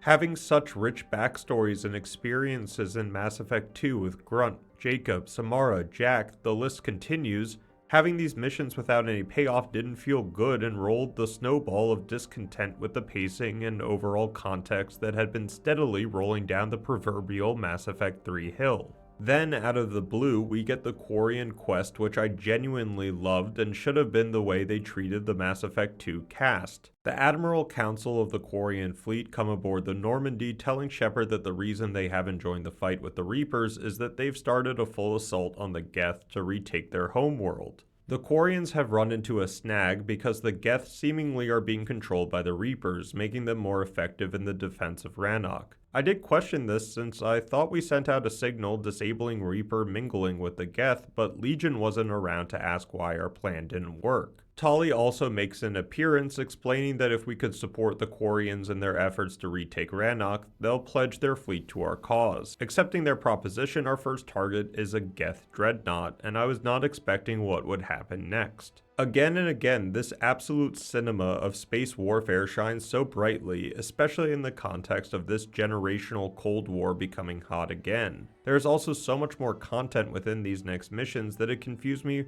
why this wasn't the standard they would use on others. I'm not asking for 20 missions spanning days, but it made the filler even more apparent. Anyways, the Quarians have detected the Reaper signal emanating from this Geth dreadnought. If we can stop it, they'll make the Geth defenses less effective and hopefully bring this war to a swift close. Shepard and team make their way onto the ship. battling through lots of Geth to reach the center. Getting there, it's revealed that the signal is coming from this VI construct of Legion. Tali explains that it's likely a backup because the real Legion died on the Collector ship. No matter how many times Tali says to Shepard, that's not the real Legion, he still calls it Legion the whole time. This clone Legion, Jesus, how many clones are in this game, disables the Dreadnought, which would give the Quarian civilian fleet time to escape. Despite this opportunity, one of the admirals sees red and orders the fleet to target the Dreadnought with us still inside. The squad plus clone Legion narrowly escape before the Dreadnought is decimated by the Quarians. Back on the Normandy, tempers are raised between the admirals for not evacuating the civilian ships, but also that a Geth is on board. Shepard defends Legion, even though it's not truly Legion, and convinces the Quarians that it will help Rannoch. Clone Legion divulges that even though we stopped the signal from the Dreadnought, there is still a local one on the planet. Now, this is how I wished more of the side missions would have worked. You have multiple missions on a planet that makes sense narratively within the context of the bigger picture. The player has the choice to either go after the Geth server or save the admiral that fired on the Dreadnought while we were still inside. Obviously, I was a little pissed off that he did that, so I decided to go to the server farm, which might have been a mistake. Clone Legion says that we'll need to interface with the server, entering Geth consensus. Sounds cool, right? Wrong. Oh, so goddamn wrong. I applaud games for trying things outside the box, but sometimes they miss. Nothing is perfect, I get that. But then there are moments like Diva's memory puzzle in Fallout 4 or the Batmobile segments in Arkham Knight. Or this Geth server that made my head hurt. Like, why did they make the footstep noise this?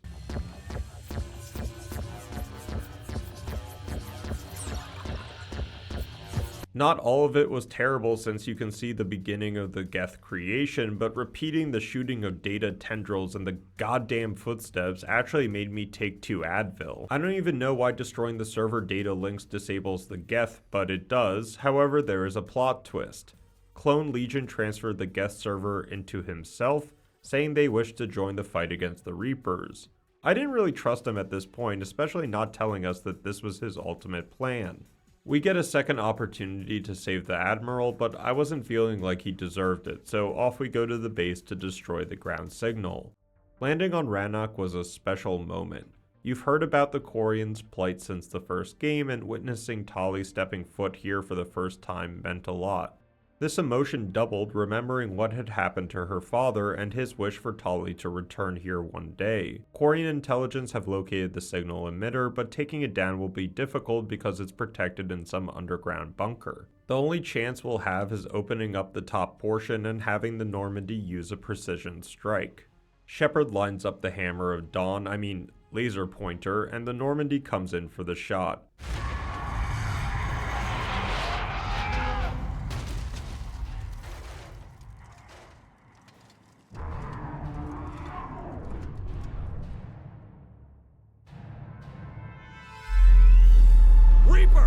Yeah, that was just a Reaper chilling, and he's not happy about getting 2 rockets to the face. We get this pretty awesome sequence of trying to escape the Reaper and getting tentatively saved by one of the orbital strikes. Shepard notices a weak spot on the Reaper and plays bait while the orbital strike recharges. This wasn't terrible, and the visual was pretty awe-inspiring seeing this Reaper so close up. With the final missile lock, the entire Quarian fleet has its target and blows this Reaper back to the Leviathan age. Shepard and the dying Reaper have a quick dialogue where Shepard kind of toots his own trumpet. We get the same bullshit Reaper jargon about how they bring order to the chaos, while simultaneously enslaving organic beings and destroying planets, so I wasn't very moved. What did trouble me was Clone Legion walking up to us and casually saying that he wants to upload the Reaper code into all of the remaining Geth, making them as smart as the Reapers. I might have trusted the real Legion more, but I wasn't going to side with an upgraded Geth Reaper hybrid after already trying to free them in the last game, and I guess willing to do so. Clone Legion attacks Shepard, but Tali deals the final blow, ending the Geth legacy on the planet they started from. Shepard meets with the admirals, getting praised for our actions, and Tali tells Shepard that instead of starting her homestead, she'll join us on the Normandy. This was an awesome conclusion. It showed that they could pull this kind of focused narrative instead of the jumbled assortment we've discussed and will continue to do. Fix random toxic leak from an Alliance energy supplier? Check. Scan random star systems for random war assets? Check. Talk with Miranda for a minute? Check. Investigate a Volus diplomat with Cerberus ties? Oh, it's actually to reintroduce Saeed, who gets screen time for about 2 minutes. Back to scan planets. Quick Citadel side mission. Random war asset. Scan planet. 5-minute side mission. Random war asset.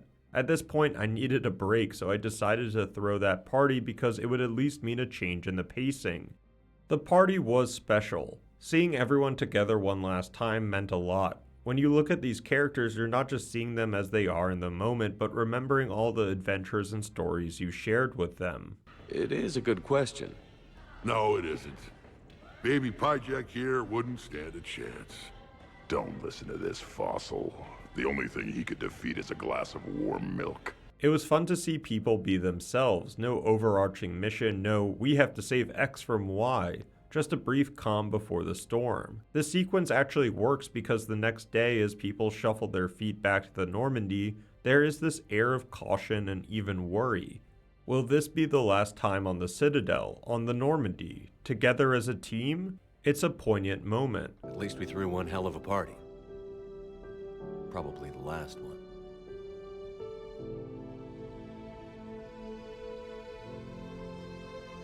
Well, last one until you finish kicking the Reaper's asses, you mean? Because that's the plan. The next mission is Priority Thessia. Shepard has gotten intel that a secret artifact on the Asari homeworld might reveal what the catalyst is. Yeah, remember the Crucible still needs one piece that we don't know about. The artifact might be in an ancient Asari temple. The only problem is that the Reapers have started their assault on the planet and things are not looking good. Admittedly, where in the galaxy do things look good at the moment? Liara gives us some backstory about the temple, how it's thousands of years old, and it has classified government funding, which made it seem like there was something bigger going on. The capital is getting demolished by Reapers, and the Asari defenses are at their limit. Luckily, I brought Javik along, who uses his Prothean influence on one of the Asari commandos who agrees to help.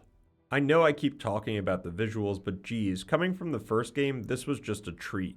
The commandos give their lives for us and the squad make it to the temple, but something doesn't seem right as all of the scientists have been slaughtered. Shepard investigates and discovers that the Asari saw the Protheans as gods. Javik even has a line confirming that the Protheans oversaw the genesis of the race. This goes back to another line from Javik when we first found him about how the Protheans also meddled with less sentient races. After more history lessons, Shepard activates some sort of connection, revealing a fully intact Prothean beacon and an accompanying VI program. We ask the VI what the catalyst is, but the system isn't so forthcoming. It does mention that the reason why the Protheans didn't finish the Crucible was due to the splintering of ideology. Some wanted to control the Reapers rather than destroying them.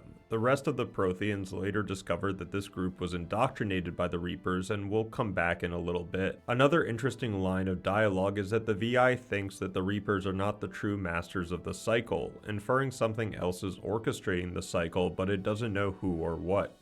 On top of all of this lore, the VI reveals that the Crucible is not just a Prothean design, but that every Apex race during each harvest has added onto the blueprint.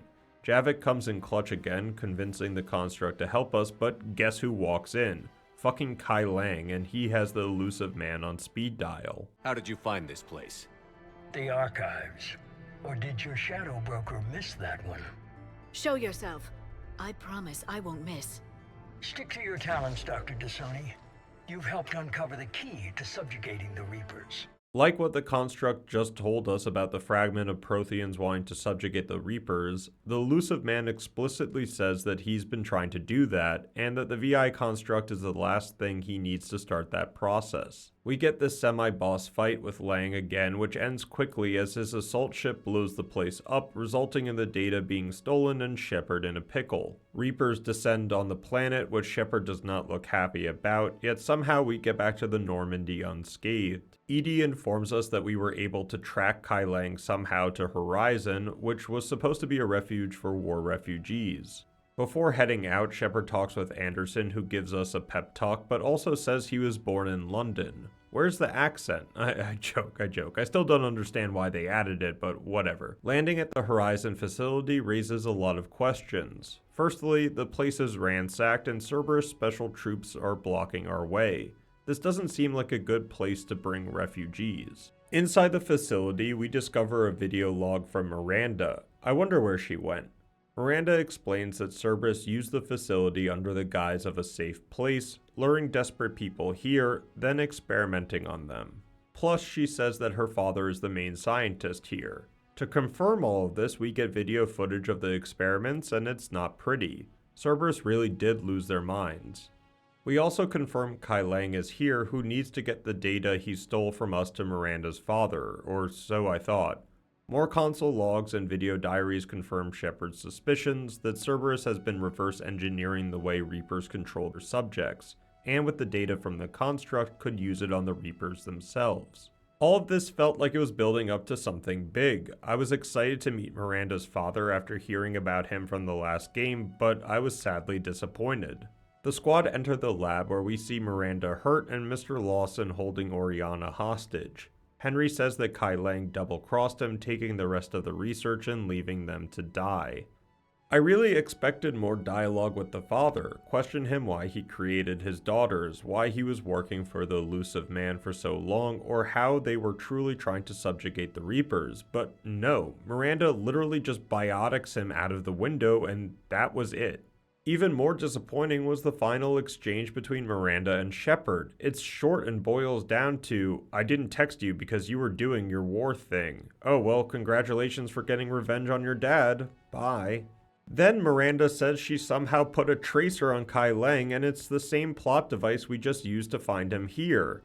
Oh god, is this the build-up to why people hated the ending? So with the second tracking device, we know where Kai Lang went and where the elusive man is. We get the okay from Hackett to take on the Cerberus base, but once the Alliance fleet engages with Cerberus forces, the Crucible will be vulnerable. We get one more PTSD dream sequence, EDI forcibly volunteers to be in the squad, and the assault commences. Classic Shepard landing, he just loves those. Within the elusive man's ship, Shepard discovers some more video logs that have heavy story implications but completely detract from the pacing. It would have been so much better if we had found these next logs throughout the game, rather than listening to them back to back to back while time was not on our side. Sir, Shepard is clinically brain dead. After that much trauma, that long with no oxygen, we cannot overcome nature. We were really dead when Liara and Farron found us, and this even has Shepard questioning whether he is truly himself or like the clone from the DLC. We also get the whole Cou's confirmation the Vizier told us back in Mass Effect 2. Cerberus was behind our platoon's demise, but Shepard does not even react to this. God damn it, I thought it was a pretty interesting tie into our backstory, but nope. The next video log talks about how Cerberus took portions of Sovereign after the Reapers' attack on the Citadel, and I had to give the writers credit for this. I assume this is why Anderson and the Citadel teams couldn't find more pieces of evidence when reconstructing the station. In addition to this, they integrated what they found with the rogue VI on Luna, a mission from the first game that I admittedly did not complete in this retrospective series. This formed EDI. The next log was more recent, where the elusive man tells Kai Lang that the Prothean VI will give them the true identity of the Catalyst, which is the final key in the puzzle of controlling the Reapers. We also get the elusive man convincing his scientists about the modifications on their troops, like the Huss soldier we first saw on Mars. This one concludes with the elusive man himself agreeing to a surgery making him part man and part machine. Finally, the squad make it to the iconic office of the elusive man, but he's not there? The elusive man does eventually appear, saying to Shepard that just because he uses Reaper tactics doesn't mean that they're not the enemy, which I call bullshit on, and diplomatic Shepard's attempts are dismissed. The elusive man for some reason says goodbye, allowing EDI to access the construct. And we get to learn what the Catalyst is. The Catalyst enhances dark energy transmissions and coordinates the entire mass relay network. In your cycle, it is known as the Citadel. What? The Catalyst is the Citadel. So the Crucible and Citadel together can stop the Reapers? That is correct. But the Citadel was built by the Reapers. The plans for the Crucible were passed down to us from the previous cycle, and countless cycles before that. At some point, it is difficult to pinpoint when, the Crucible plans were adapted to incorporate the use of the Catalyst. Presumably, the Crucible was not sufficiently powerful to defeat the Reapers. So yeah, the Citadel is the catalyst. Shepard does question how the Citadel could be the final key to the Crucible since they created it, but I kind of liked that because it made sense.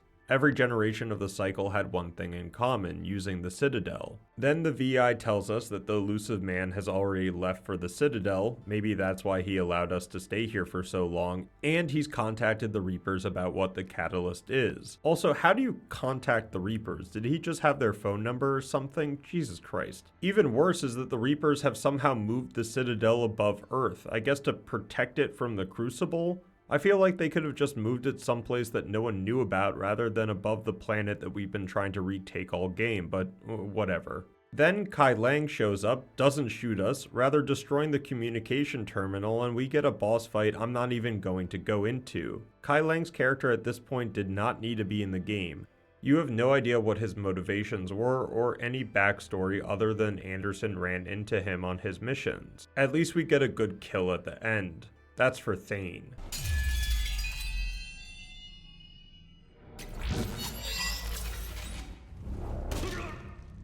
With everything seemingly in one place, this was the final hurrah. Hackett gives us our last hold the line speech, and with all the friends we've made along the way descending to the Sol system, I found this kind of satisfying. Anderson informs us that the Reapers have closed the Citadel, and the only way to access it is through some beam they've been using to transport humans. We'll need to get to it, take it up to the Citadel, and somehow unlock the damn thing so the Crucible can pair with it. The battle commences, and I'd be lying if I said I wasn't hyped for this no matter what was going to happen. We've been building up to this moment, and it did not disappoint. Spaceships and Reapers are being blown up left and right, the Reapers have insane anti-air defenses, and somehow we make it back to Earth in one piece.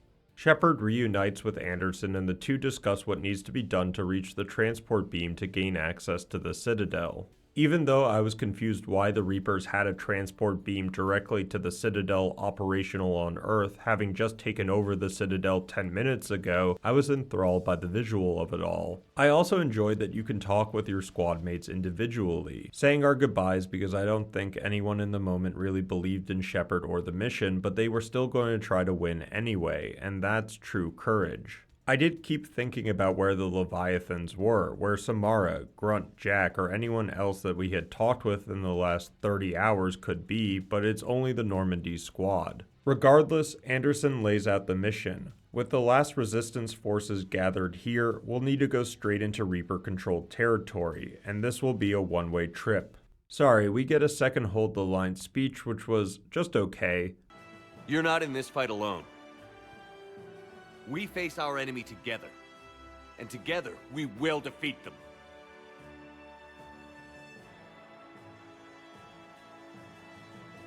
The final assault starts, which was actually well done. Fighting through the streets of London was a great visual change from the heavy sci-fi areas we've encountered before. Enemies were tough and numerous. The tank's slow crawl reminded me something from World War II. What really impressed me was the final charge to the beam. This felt epic beyond words, and I just held that Shift and W key down like my life depended on it. Shepard catches a Reaper laser, but we're motherfucking Commander Shepard, and we didn't hear no bell. We ascend to the Citadel as the battle continues above Earth. We weren't the only one to get to the beam, and we hear Anderson over the radio saying he's here too, but in a different location. I was pretty impressed by how disturbing this place was, with the human bodies scattered in this dark hallway.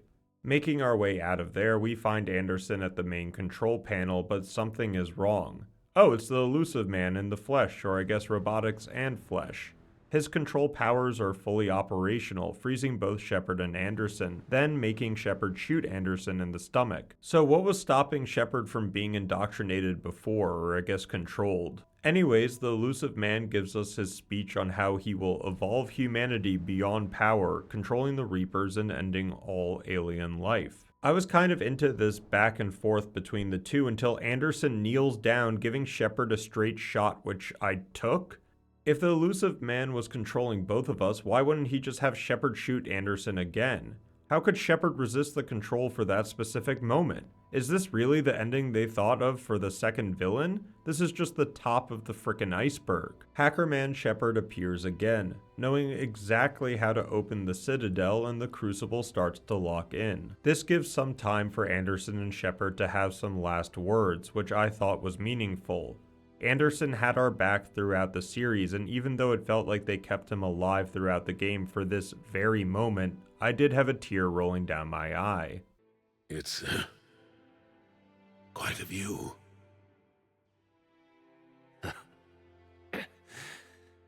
Best seats in the house. God. Feels like years since I just sat down. I think you earned a rest. Anderson? Stay with me.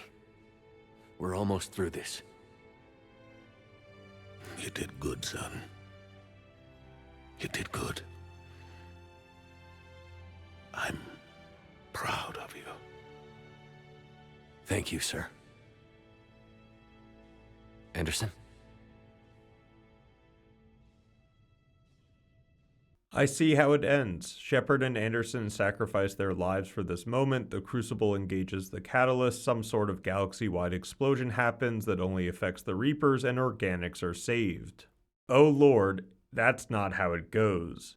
The Crucible isn't starting. Hackett says it has to be something on our end, and then a white light shines above us with a platform miraculously underneath Shepard, raising him up. Welcome to the ending, mercy on us all. Shepard awakens and sees the child from our dreams who says he is the catalyst. What? The construct says that he controls the Reapers and that they were the solution to chaos, which is exactly what the Reaper on Rannoch said. The way the construct views the cycle is that they assimilate organic species deemed advanced enough to become Reapers. But the reasoning it gives to justify this brutal way of bringing order is it stops synthetics from destroying organics.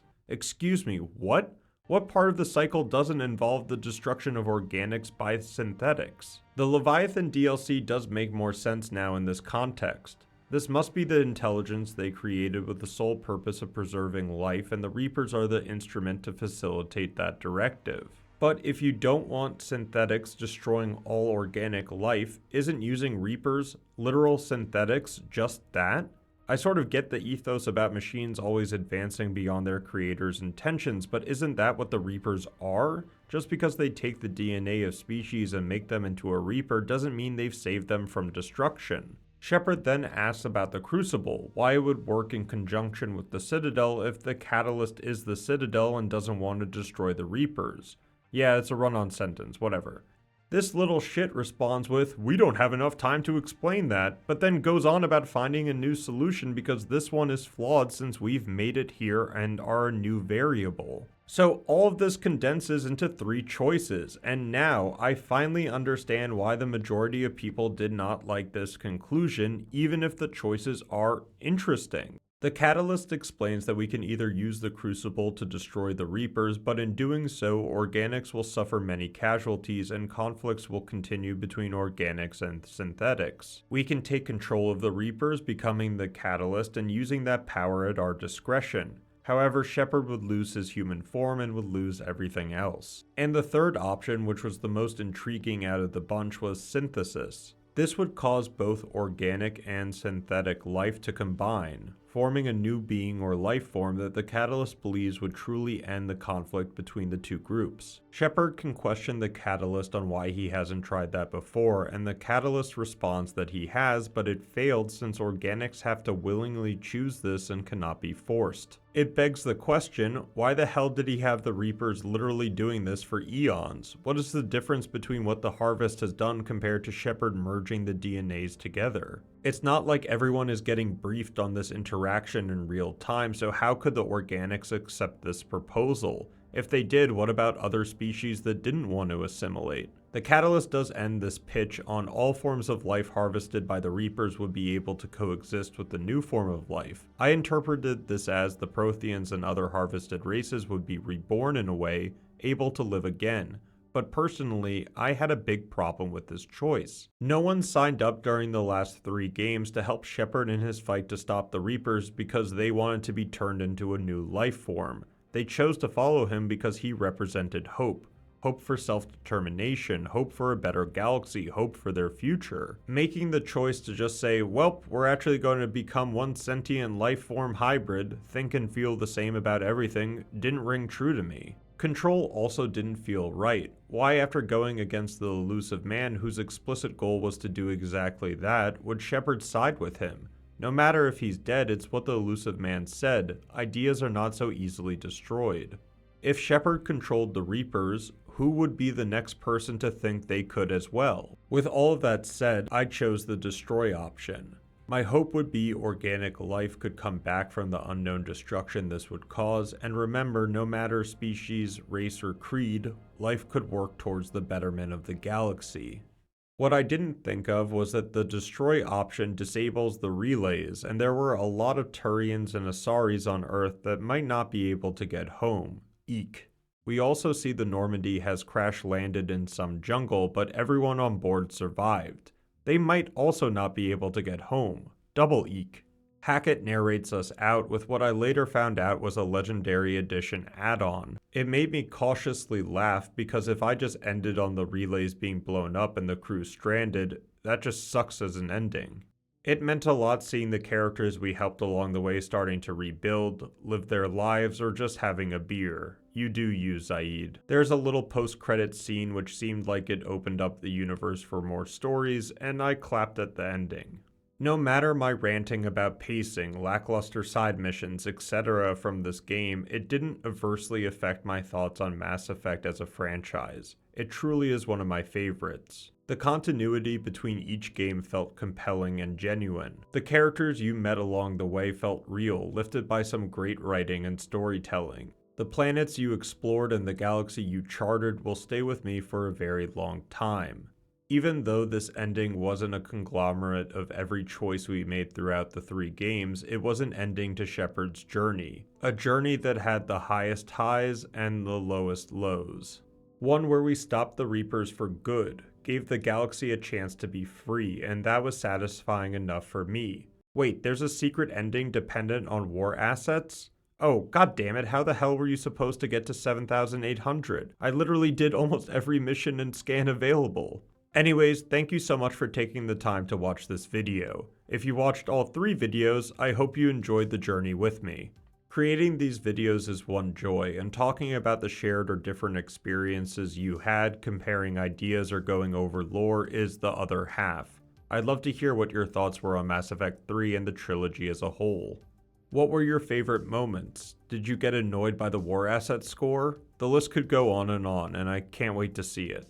Please leave a like if you enjoyed the video. I'm assuming if you're still here, you did. And if you haven't subscribed yet, please do that as well. It helps the channel out a lot.